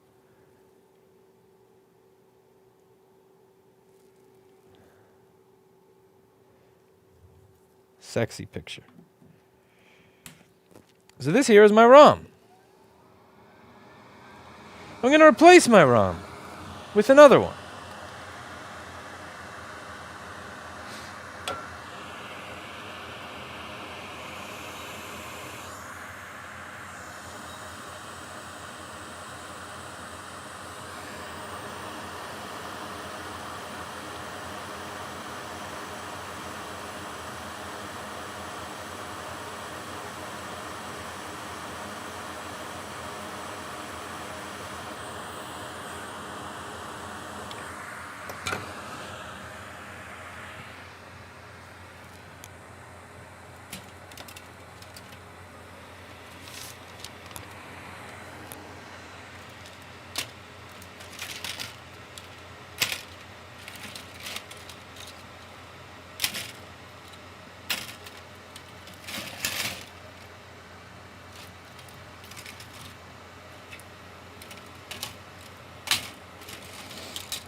In order to replace my ROM chip, I need to find one.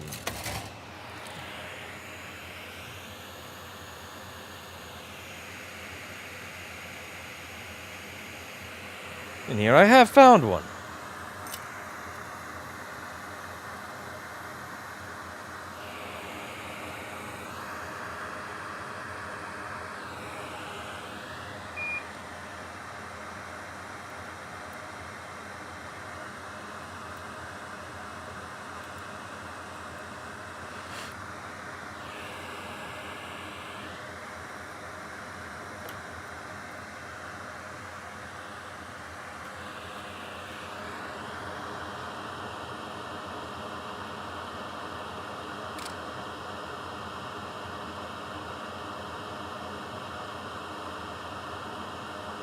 I almost knocked that capacitor off of the board, but that's not going to happen today.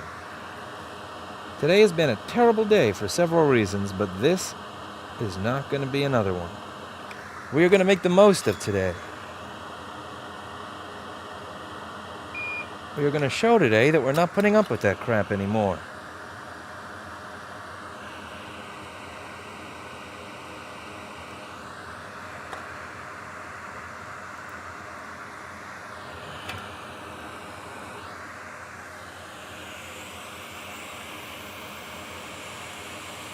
All right, folks.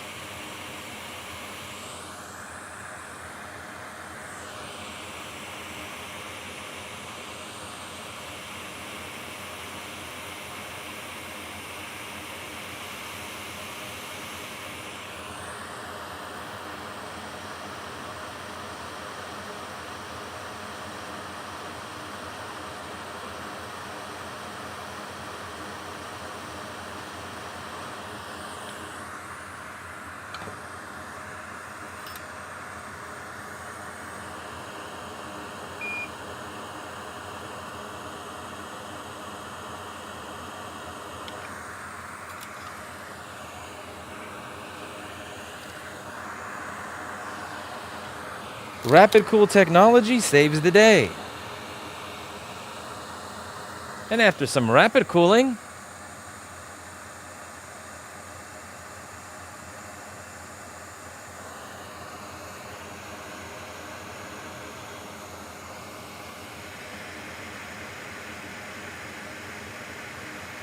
(99 milliamps), more than we had before.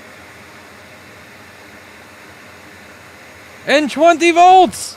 20 volts at 785 milliamps. I'm going to plug this thing in, and you're going to see that it gets a picture on its screen that's just as beautiful as this haircut on my head. You excited? You excited to see that beautiful picture on the screen? I bet you're as excited to see that picture on the screen as you are to see this handsome face when I got a proper haircut. Look at that. My hair is giving the middle finger again. See that? My hair does this thing where it like curves up over here, so it kind of looks like my head is giving you the bird. I love it. It's like ding. Tss. Every time right after I get a haircut, it does that naturally. It's beautiful. It's like my body naturally gives the board a middle finger.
Beautiful. Apple logo.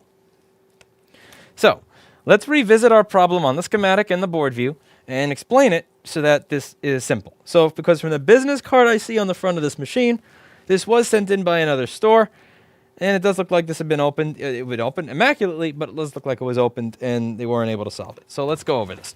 So on these machines, there's 4 USB-C ports. Each USB-C port has its own CD3215 chip. The CD3215 is a USB-C MUX. Sometimes that port is going to be a USB 2 port, sometimes a USB 3 port, sometimes Thunderbolt, sometimes display out, sometimes it's going to be charging. It's like a cloaca. It's a multi-use orifice, or in this case, a multi-use port. That chip is going to be what does all the negotiating and makes it all work. Now, the way I can tell that that circuit is what I should be looking at is because when I plug in the charger, it only gives me 5 volts and never goes up to 20 volts. The computer is supposed to request from the charger 20 volts because it's a MacBook. It doesn't want 5 volts. It wants 20 volts, but it lacks the ability to advocate for itself because it's a MacBook. So it gets stuck at 5 volts and get depressed, and then eventually, once it gets really depressed, it stops turning on and stops giving you a picture. Now, each one of those ports has its own USB CD3215. Now, the behavior from the circuit when it's working, when it's stuck at 5 volts like that, it turns on, and then 2 or 3 seconds later it turns off. Then it turns on, and 2 or 3 seconds later it turns off. The way that I learned this is because when I had a machine in front of me that was very, very badly liquid damaged, the port that was badly liquid damaged, if I plugged it in, would just stay on, 5 volts static. Whereas the port that was not liquid damaged would turn on 5 volts and then boot loop, 5 volts and then boot loop. Also remember that the way that Apple designed this piece of garbage is that if even one of those 4 ports stops working, you cannot charge the computer anymore. So let me repeat that. If one out of your 4 USB-C ports stops working, all of them stop charging. Great job, Apple. But anyway, can you imagine if these fuckers made planes?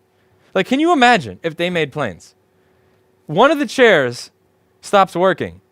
The entire bottom falls off the plane. You all fall into the ocean and die.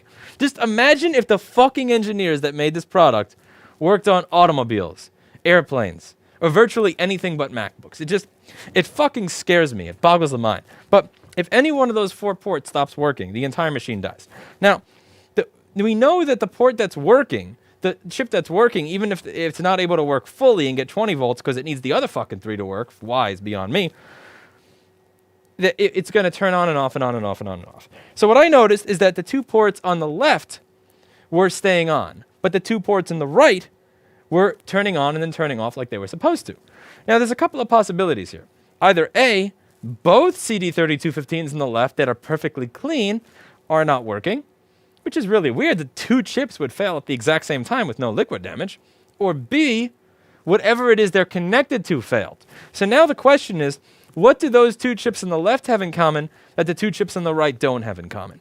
So if you take a look on the schematic and the board view at the CD3215s themselves, you'll see that all 4 chips have one thing in common. One sec here, just waiting for Paul Daniels' software to load everything. It's not like I have a 16-core computer with a PCI Express SSD or anything like that. So these two CD3215s on this side, U3100, and what the fuck? I can't. Oh, there we go. God damn. U3100 and U3200 both have this ROM chip, U2800, in common. Actually, they have not that. They have this thing, this Thunderbolt chip in common.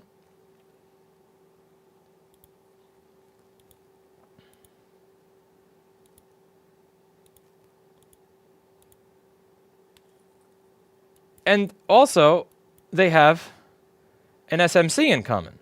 So all 4 chips are going to have this Thunderbolt shit in common.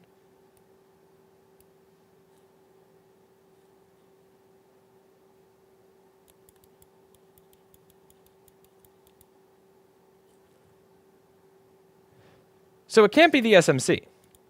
It's impossible that the SMC is my problem, because why would the SMC allow these 2 to work and not these 2? That doesn't make sense. So immediately, it can't be the system management controller. But then I noticed that there's a ROM chip, and this is something that I don't pick up from this schematic because it doesn't easily show it here on the list of things that communicate with each other via SM bus. But right over here, it shows that on each side, there is a ROM chip, and the ROM chip is going to speak with those two CD3215s on this side of the board. And on the other side of the board, there's another ROM chip that's going to speak with those two CD3215s on this side of the board. This thing over here. The ROM chip is actually going to speak to that U2800 chip, and then the U2800 chip is then going to speak to the CD3215. So this whole system is everything's all speaking to one another. Let's just restart that section of the explanation because it was confusing as hell. I sucked at explaining that. Restart. Edit, hi. Okay. I do the clap so we can see it in the waveform in Vegas. So,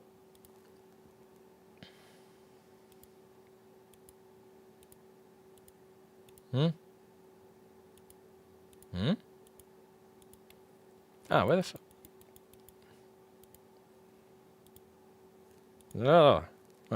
Here we go. So, on each side, we have a Thunderbolt ROM over here. This ROM is going to speak to the Thunderbolt chip.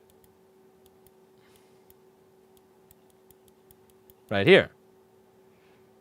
It's going to speak to that CD3215. And the ROM is going to speak to the CD3215 on this side. And on the other side, you have another ROM that speaks to the two CD3215s on that side. So what this has in common, what these two on this side have in common is a ROM chip, and what these two on this side have in common, those two CD3215s, is also a ROM chip. So each side has two ports, and each side has one ROM chip. Now, there are other things that could have been bad here, but we were able to rule them out because it wasn't all the ports not working, it was just two of them. So if you take a look at the SM bus line, you'll see that every CD3215 speaks to the system management controller. However, if the SMC was bad, wouldn't that mean that all these ports have the same behavior, not just two? Since the behavior was only bad on two of the ports, we just looked and we realized what those two ports have in common is this one ROM chip. So we have to think to ourselves, what is it that the side that working has in common that the side that's not working doesn't have in common with it? And it came down to that ROM chip. We replaced the ROM chip, and it's fixed. Now, so one of the people in my chat just asked, doesn't read-only memory typically last for 40 years? Why is it that this did not last for 40 years? Why is it that on a 3-year-old computer, it's already stopped working? And honestly, I've answered that question so many times at this point that I'm not even going to dignify that with an answer. That's it for today, and as always, I hope you learned something. Thank you so much for watching. I hope the microscope image was better. We got a new light here, and I fixed some settings in the camera. We got a nice new halogen fiber fancy schmancy microscope light to help with image quality, and see you later. Thank you so much for watching, and I hope you learned something. I just ordered stuff from your store, gonna fix an AdCom, scary caps. I don't think I have anything in my store that you could fix an AdCom with, but I gotta put some notes in the ticket for this. 316. What a fix. What a fix, folks. What a fix.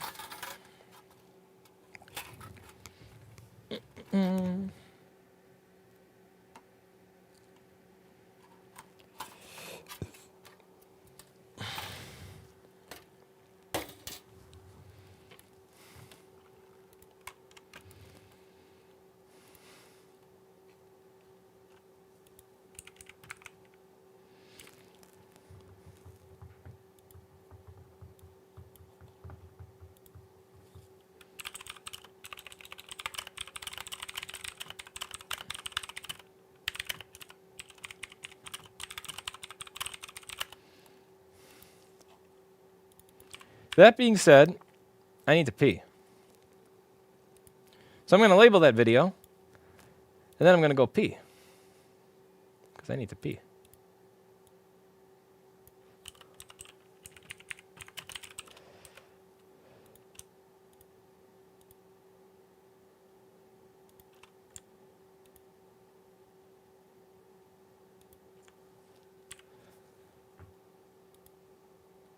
Paul Daniels is here. Indeed he is, Andre. Indeed he is.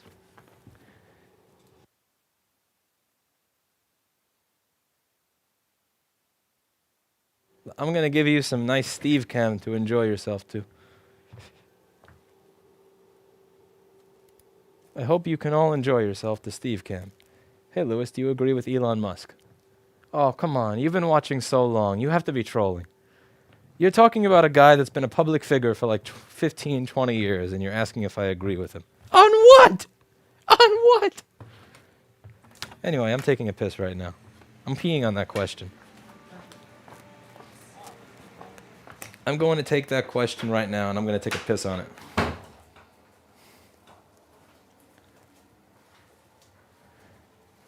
Right, I'm unzipping my fly. I'm taking out my pee-pee bus. Lifting the toilet seat. Tossing that question in the toilet. That's right.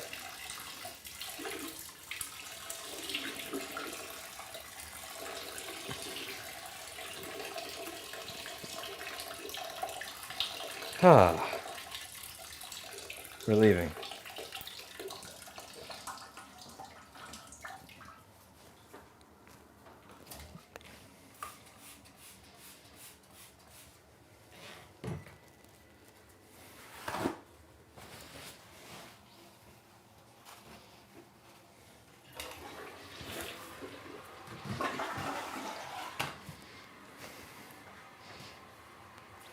You should always wash your pee-pee bus when you're done with it. Don't use Branson EC though, that stuff's bad for it.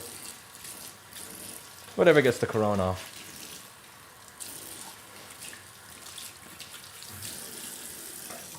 Wash your hands as well as your pee-pee bus.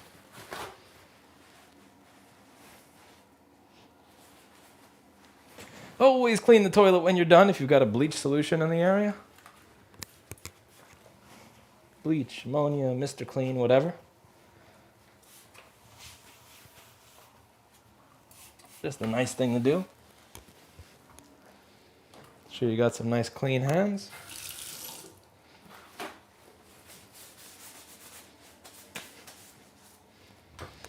All right.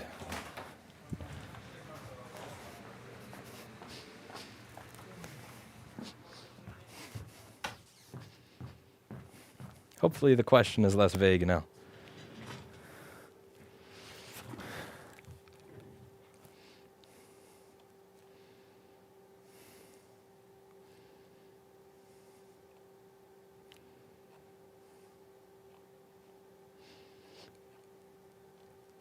If your pee-pee bus is G3 hot, you might need a doctor.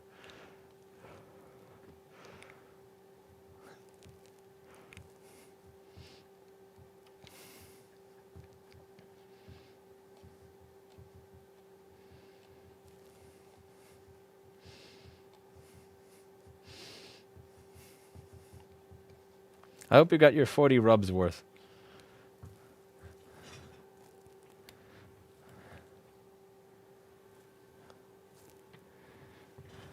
Just realize that peeing is not something that only I do. I'm sure you do it too.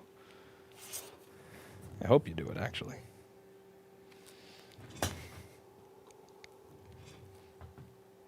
Hey everybody, how's it going? So today we're going to get started working on yet another MacBook. Here we have an A1466. Let's figure out what's wrong with it and see if we can make it work again. Let's clean off this MacBook.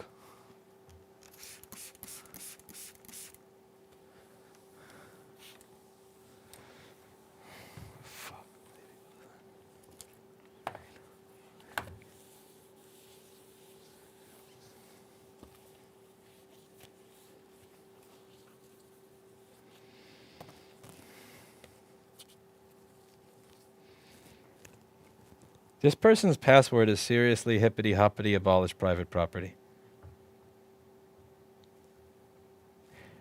I'm going to guess that this customer lives in Cambridge, Massachusetts. Let's see. Cambridge, Massachusetts. Cambridge, Massachusetts. Let's see. Out of sheer curiosity.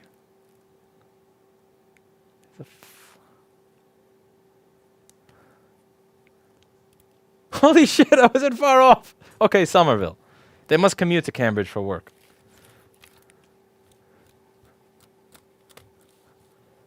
Wow. Kami.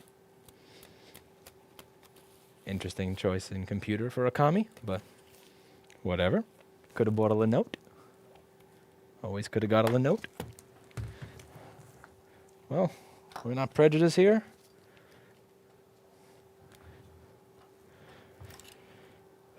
Let's fix your MacBook.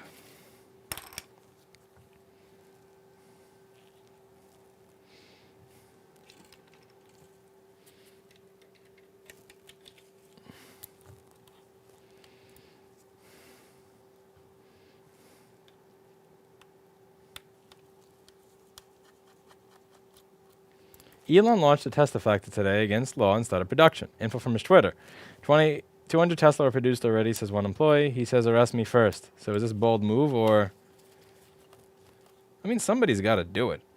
The problem is that... Here's my worry, and it's something that I discussed in a video that I have to edit and upload. I don't know what any of these states' plan is for actual lockdown reopening.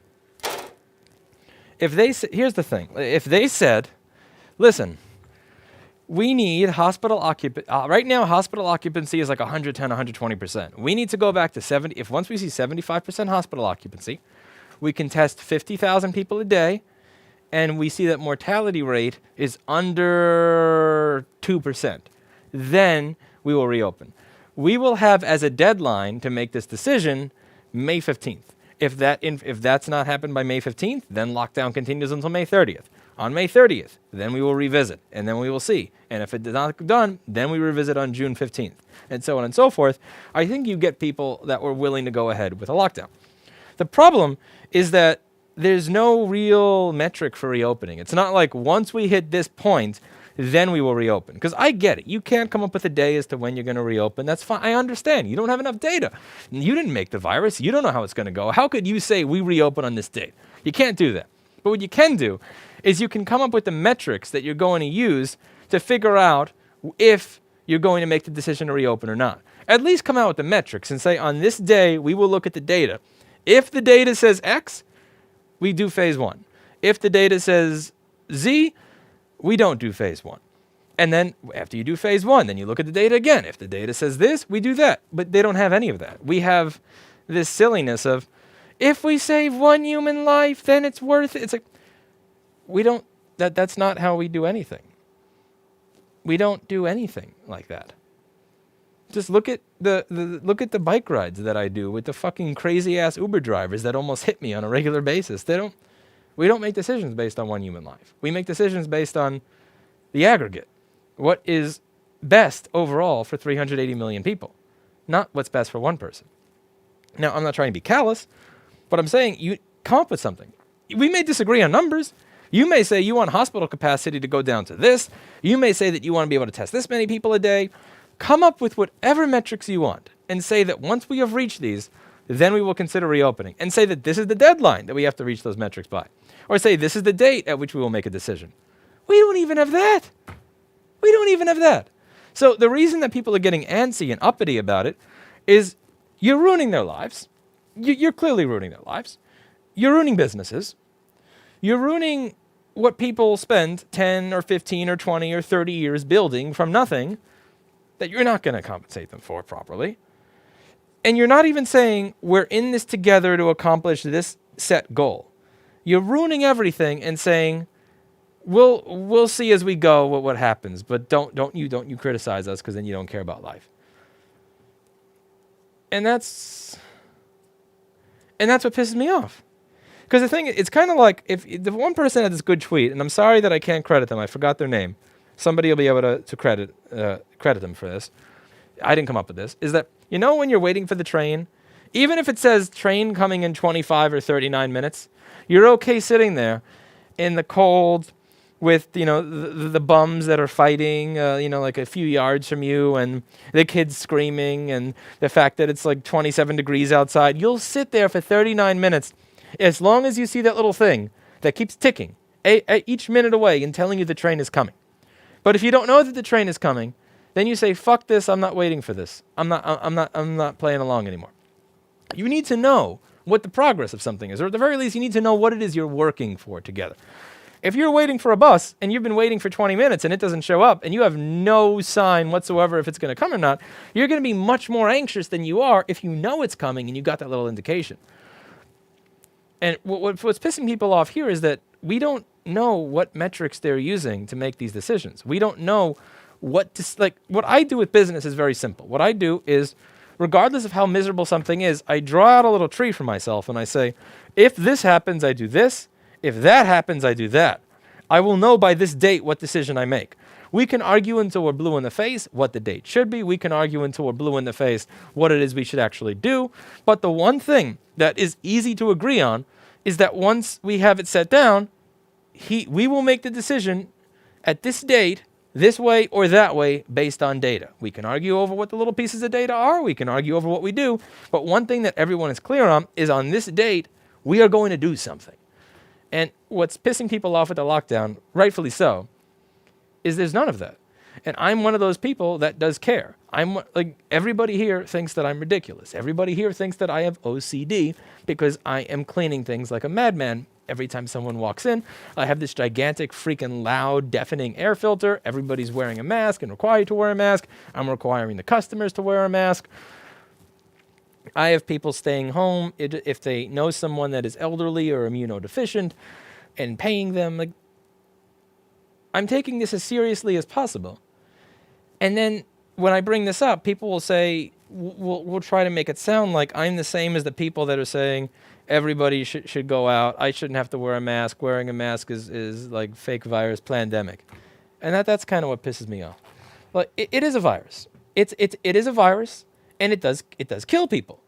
I mean, like, I know someone who got it.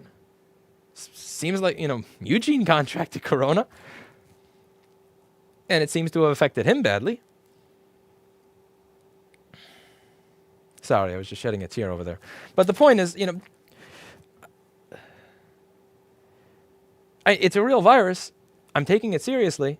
But it's hard for me to take your response to it seriously when you're not open with the public. Just like moving, you said you wouldn't pick a date to move. You would move when you found a place, not push to find a date by a certain date. Yes, but I had a place to use. Here, you're saying, imagine if I didn't have a place at all. That's not a working analogy. I said I would find a place when I have the luxury of waiting until I have the perfect space, because I have a space right now that 12 people are working out of that's working just fine for all of them. Now, if someone comes in and kicks us all out on the street, aren't we going to be in a bit more of a hurry to get a space?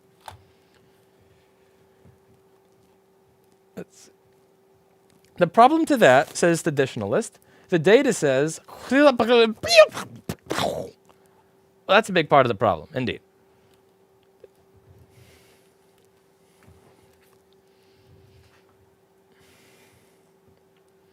This stream should be in Rossman or Hawaii in 2020.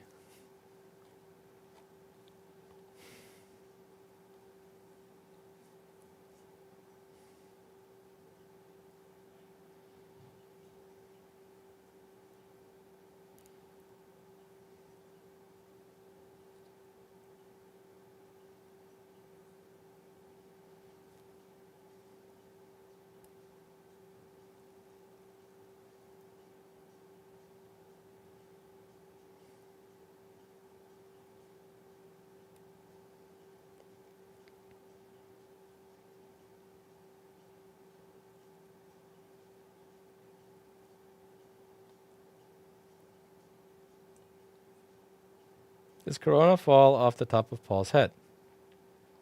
That doesn't make any sense to me. I don't get that.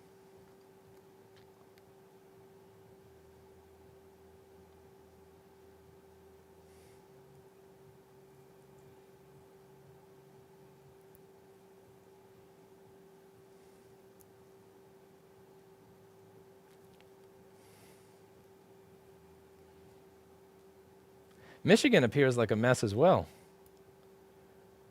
So there's unemployment where, let's say you're laid off, you're able to get certain unemployment benefits, but if you quit a job of your own volition in a certain period of time, there are people that are saying that they're not able to apply for the unemployment. So if I work for you and you're a cunt, and I decide, fuck you, I quit, I'm going to go work somewhere else, And then I work somewhere else and I get along with my boss very well and I make him money and I do a good job and he likes my work, but he lays me off because the governor said everybody has to close. Now I can't collect unemployment. That's an interesting one.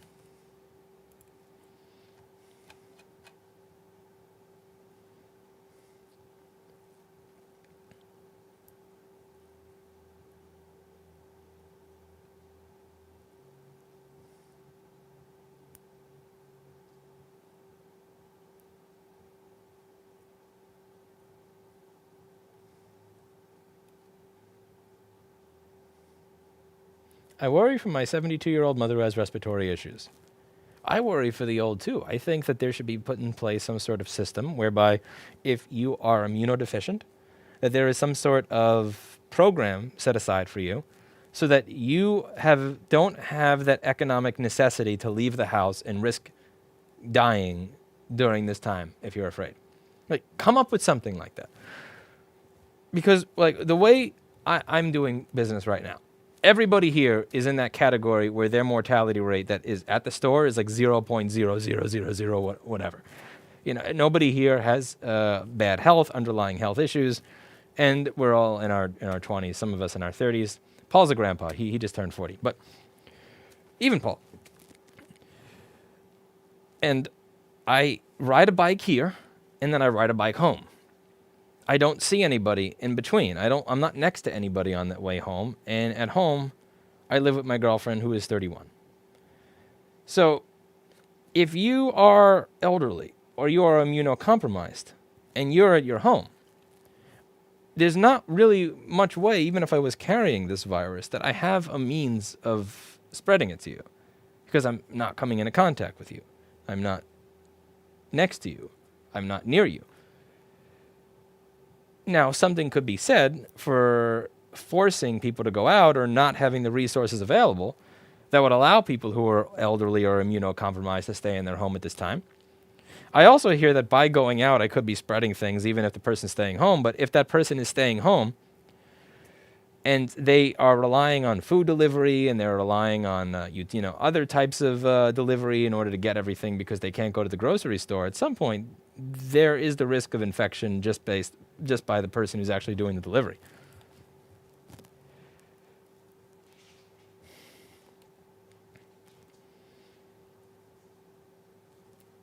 The biggest worry for his employees is getting run over by a truck. Yeah. But, I mean, if someone is immunocompromised or elderly, and I literally ride in a little straight line from my apartment to here, and I don't stop anywhere else, and then I run into this office, I don't see how I am risking infecting any older or immunocompromised people if they are staying home. Really, because, like, for example, my landlord is in his 70s. My landlord is at risk. My landlord is also up there.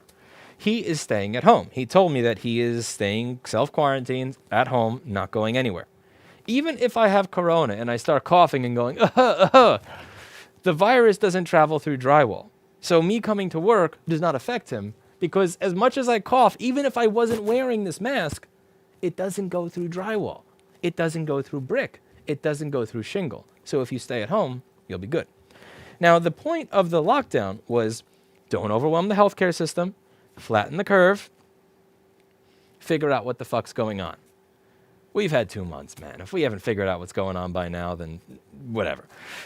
Curve has been flattened. The comfort has sailed away. The Javits Center is not filled with people. By the way, it should have been filled with people that had that were elderly rather than shoving them back in nursing homes. But my governor's a stupid cunt, so he didn't do that. But anyway, the Javits Center is not overrun. The comfort has sailed away. That ship that was a nice hospital ship that was brought up here sailed away.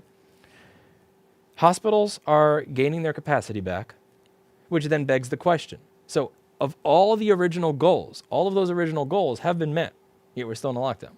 Now, if you had expressed different goals, if you said we're waiting to this date for this data, then people wouldn't be getting antsy. But the reason in New York City that when you go to a park, you see a bunch of people outside without their mask playing basketball, the reason you see them ignoring you is because you didn't state a clear goal. You didn't say that on this date we were going to make this decision based on this data. You just said, we're going to lock down because of this. This finished, and you continued it. Anyway, that's about it for that. People have been infected through ventilation systems. This is New York City. We don't have ventilation here. There's no ventilation up there. There's no vent between me and him. Are you kidding me? You haven't been to a New York City office that costs under $20,000 a month, now have you? But you cough on the postman. No. The postman sometimes earns getting coughed on, but I haven't done that. I haven't done that.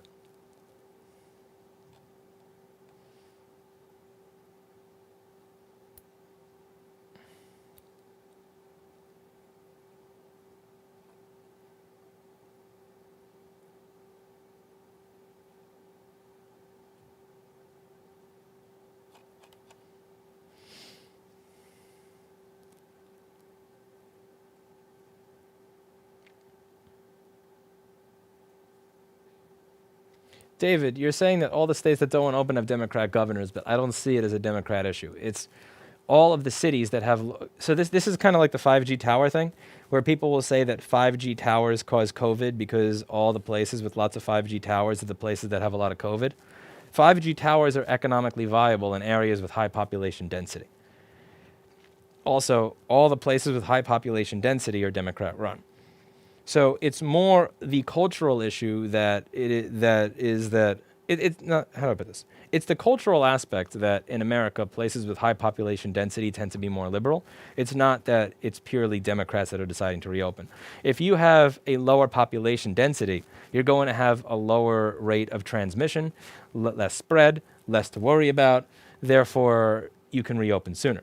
If you live in a densely populated city, it is very likely that your mayor or your governor is a Democrat because that's just the way it is. So if you have more population density, you need to take the disease or the virus more seriously than you would in, let's say, Custer, South Dakota. I'm not saying that Custer is not a great place, but when you look at the population density in, let's say, Custer, South Dakota or someplace in Wyoming, the reason that they're not being as strict with lockdowns, it's not Republican versus Democrat, it's one person every mile versus one person every foot kind of thing.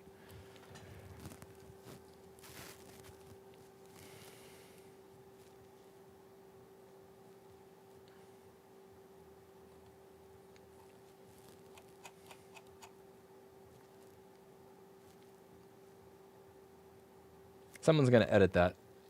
And they're just going to take out one bit that says 5G causes COVID. And I'm going to... I wouldn't put it past the world. Anyway, let's go back to this.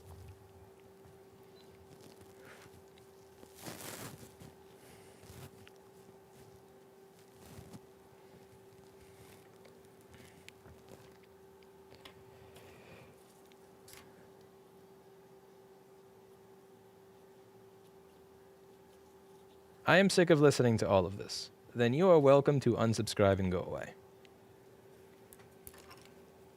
Okay. Change the channel, my friend. Change the channel. Are we installing 5G antennas on these MacBooks yet? I think that would be fun. I kind of wonder if I did that and I sent them out, how long would it be until I had someone try to knock down the store like they do the towers? That would be incredibly fun. I think that would be actually an amazing troll. I kind of want to stop what I'm doing to set that up.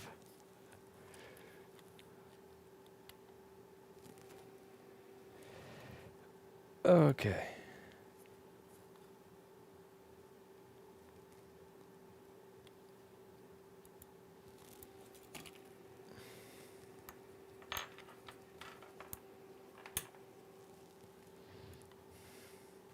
"5G made the virus." I don't believe that's true.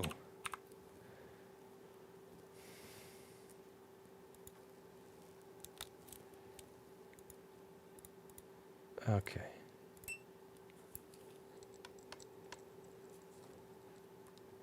"700 milliamps.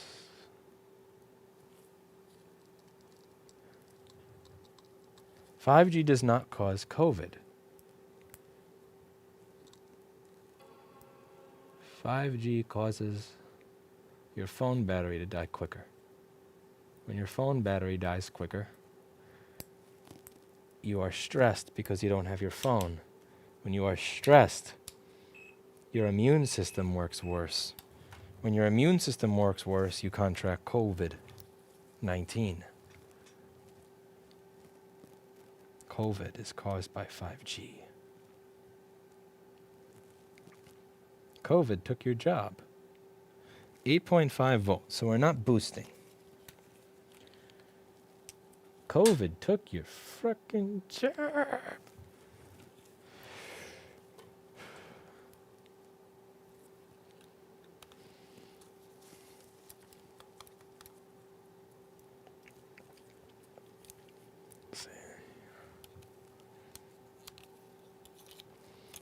And for me, the stakes are different because I still have a business.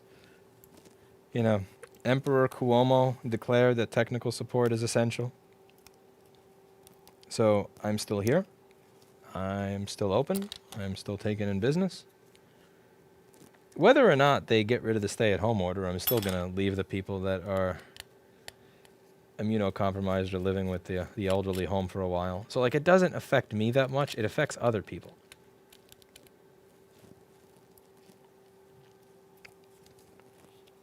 Because Elon's in a different position than I am. You know, Elon, if Elon's not able to open his factory, that's different. Like, he's genuinely losing fuck tons of money. Whereas for me, it's just, you know, minor drop in business. If people are home all the time. If they're home all the time, well, that's an additional 8 hours a day that they have to fuck up their MacBook. So, you know, now you may say, well, people are not going to have money to get repairs if they don't have jobs. But no, it's going to be people don't have money to buy a new one, therefore they have to fix the old one. Like, for me, economically speaking, I don't really, it's not affecting me in the same way that it's affecting others. I would probably be much more biased. I would imagine I'd be more biased towards wanting to reopen sooner if I actually couldn't work. But I mean, this is my opinion as someone who can work. And I'm mentioning this because I remember saying, or at least regarding the vegetarian thing a while back, that I never thought about the morality of it until I realized that a vegan burrito, I could eat a vegan burrito and it wasn't shit. Back when I thought it was shit, it changed my thought process on it, or it changed what my opinion was. And it was entirely changed once I realized, once you removed the pain point from it. And here, I don't have the pain point of not being able to open. You know, my business is open. And I still believe that having a lockdown in place without any clear-cut goals, any clear-cut deadlines for making decisions based on data is just not good policy.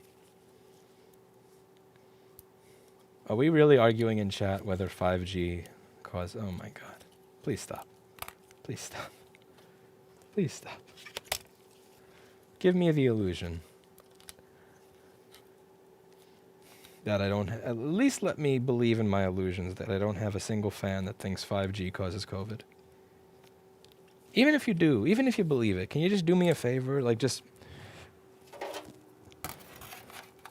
in exchange for all the educational free stuff that you can learn on this channel, do me one favor and just pretend that you don't believe that 5G causes COVID. Just, can you do it for me? Can you do it as a favor?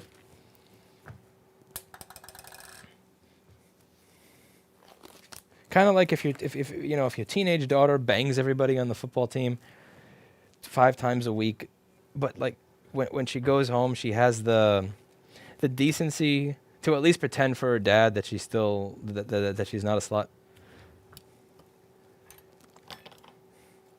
When the kid goes out and he joyrides motorcycles at the age of 15 and breaks into all these cars and steals them and sells them on the black market, but then comes home and just pretends for his parents that he's that innocent kid that used to play Final Fantasy IX. Can you pretend for me that you're intelligent enough that you don't think 5G causes COVID? Let me say with a straight face that I have an intelligent audience. Okay. Let's take a look at this board under the microscope. People think 5G spreads corona because their brains are already fried from 4G. That's actually the best argument I've heard so far for cell phone radiation, cell phones causing this. So,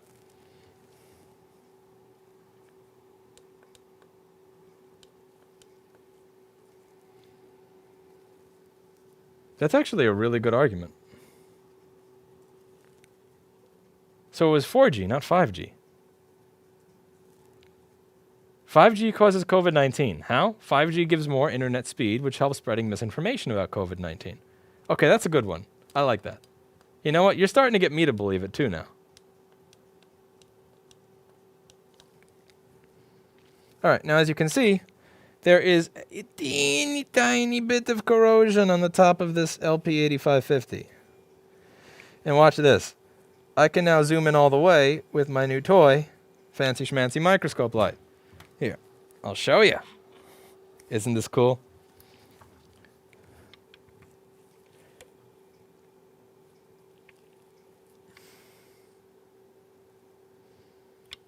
Watch this. You can see all the way under the chip now.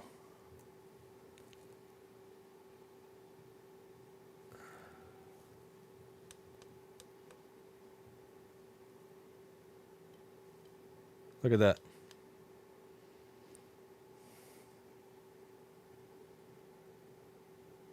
That's detail.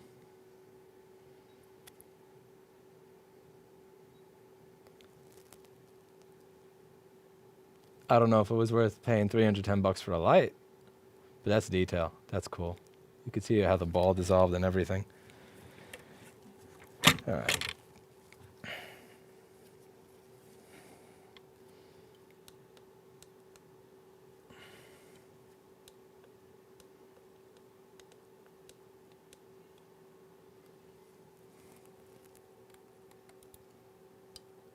Wait a second. Wrong freaking button. There we go.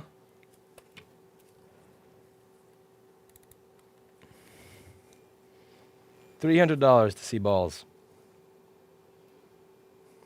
There's cheaper porn out there. So we're going to replace this chip. This is a CD3215. Wait, no.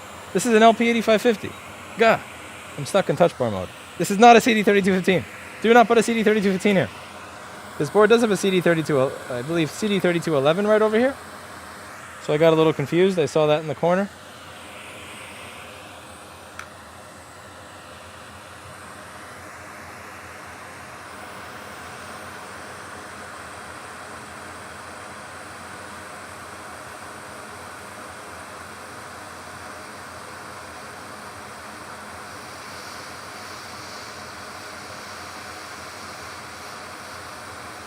"5G causes meteorite strikes."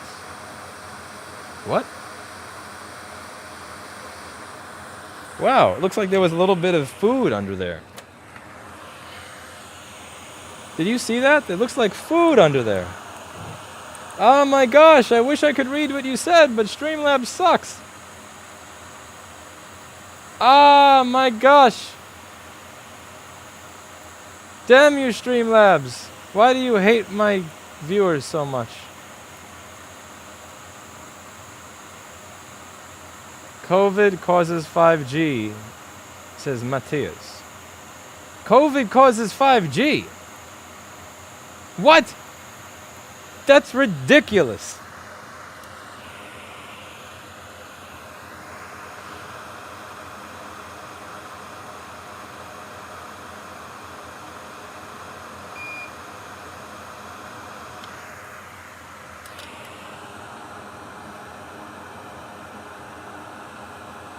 That is ridiculous.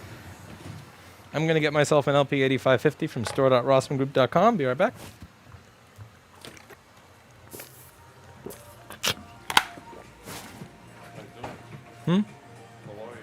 How are you?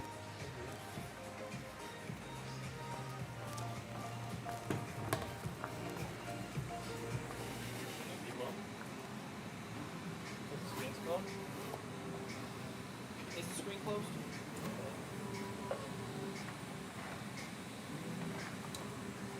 Bad example. I'm snacking. It has a no backlight. Yeah, you have a nice easy LP8550. I've been working on it for 2 hours. That CD3215 one was confusing. With the one I just finished? No, the one that was Yeah, I had one of them too. the ROM chip. No. How long did it? I Oh. had a BO3. I put a COO on Oh. it. It didn't work. What? That never happens. No, I had to put a BO3 on it. I've used the CO in place of BO3 so many You times. have to change them all. But that was on. Oh yeah, that was on an A1534. That's You why. can't mix them. Exactly what I said. You Yeah, because you only have one. No, you can't. C's will work with B's, but not the other way. You can't mix them. Cunts work with bitches. You could put you could change them all. C's and B's? You can't mix them. What if C's and B's can work on each side of 1706 and 7 boards? Because find out. they're independent of each other. No, I don't think they even have Maybe. BO3s on them. Because it's the T and X side, right? But none of them have BO3s on them. None of them were made with BO3s on them. I think the 1708 was the only one that had BO3s, and that ended quickly. And I had one that was stuck at 5 volts, but on one side it boot looped and on the other it didn't. So I changed the ROM chip and it worked. Thank God, because every one of them is underfilled. We think we have those round trips. Oh, also the not ROM chip from the 239 works on a 928. I was happy. 00239 ROM chip worked on a 00928. I would put a note in there for somebody to test all the USB functions, test monitor out and all that stuff, because that might not work. Monitor out. Somebody's gonna try to use it one day. They don't need monitor out. It's not like the internal screen dies for no reason.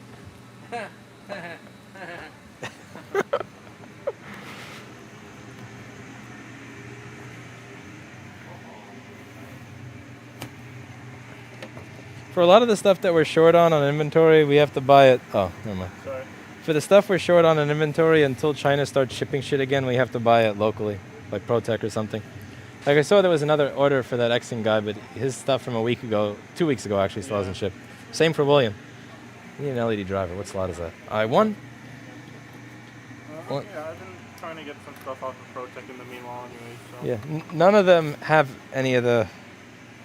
I'm also going to have to adjust inventory so there's more stuff for me on the stuff that I'm not able to buy again. Shit, I just wrote 1. Sorry, I'm writing in Roman numerals now. I always take the wrong number. Alright.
Fuck you, open broadcaster.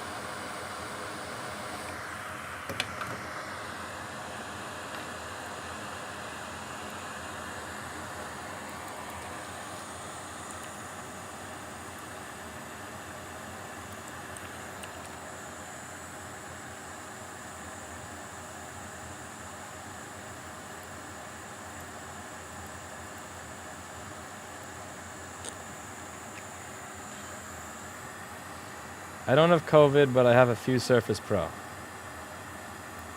Surface doesn't exist.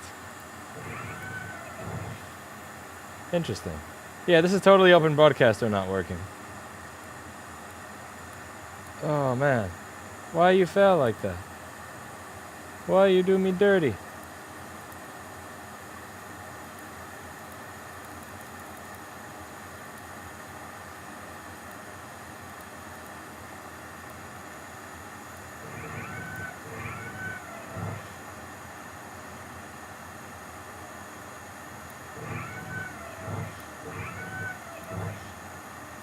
It works in the browser, but it doesn't work in OBS.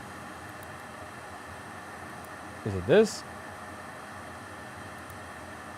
Custom frame rate? No. That's not it. No, the source isn't hidden or out of view. It does this, and usually what fixes it is restarting OBS. But this time, restarting OBS didn't work. So if I put that exact same URL into a browser for Streamlabs, it works.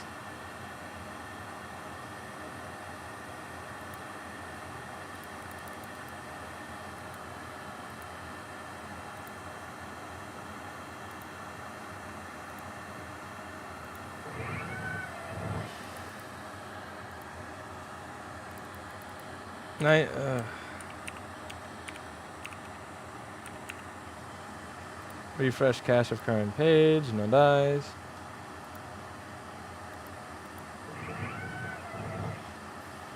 Damn you, OBS. What if I make a new scene that's nothing but this browser source? Let's try that. This scene is going to be nothing but this browser source. That's it. Still empty. Shit.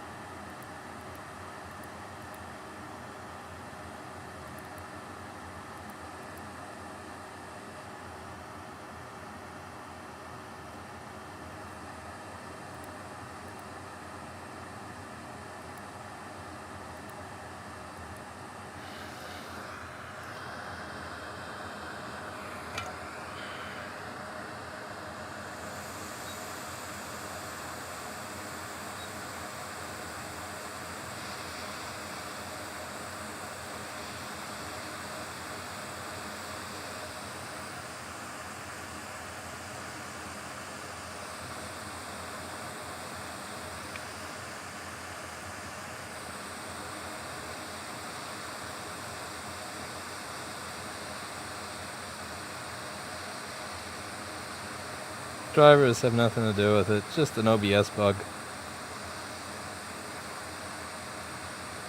You go to hell and you die, Jay Kurtz.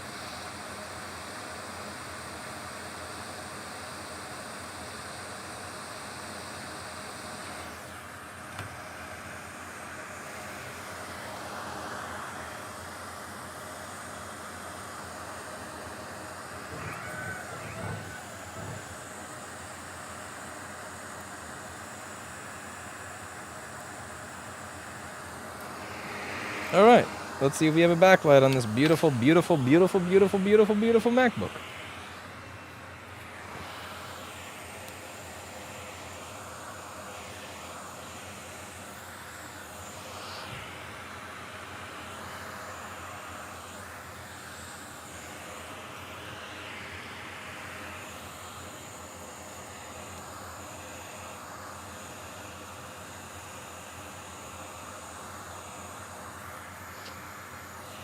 I'm debating whether or not I've earned a burrito today. I had to reinstall my whole system from scratch and deal with the city fine of $5,000. Do I deserve a burrito? Have I earned a burrito? Maybe, maybe not. I haven't had a burrito in a while. Kind of debating it. Trying to lose weight, get in better shape. A burrito would make me happy. But I shouldn't be the type of person that is made happy by food. That's not healthy. No, I didn't upgrade Flex Board View. I'm using the same version that I had there before. So this is Flex Board View version 1.02. Oh, yeah, no, version 1020. Yeah, this is version 1020 of Flex Board View.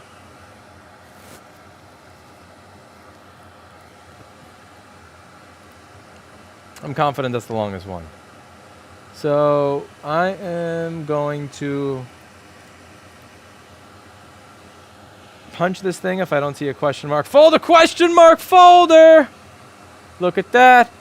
Easy, no backlight. You jealous, Paul? I know. Paul's jealous. Paul's jealous. Hey, I picked this one at random. You should see the last no backlit I had. Fuck OBS, just keep on working. So what I did here is I replaced the backlight driver chip, which you can get at store.rossmangroup.com. That's it for today, and as always, I hope that you learned something.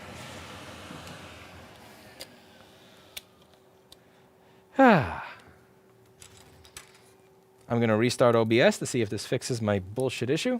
BRB.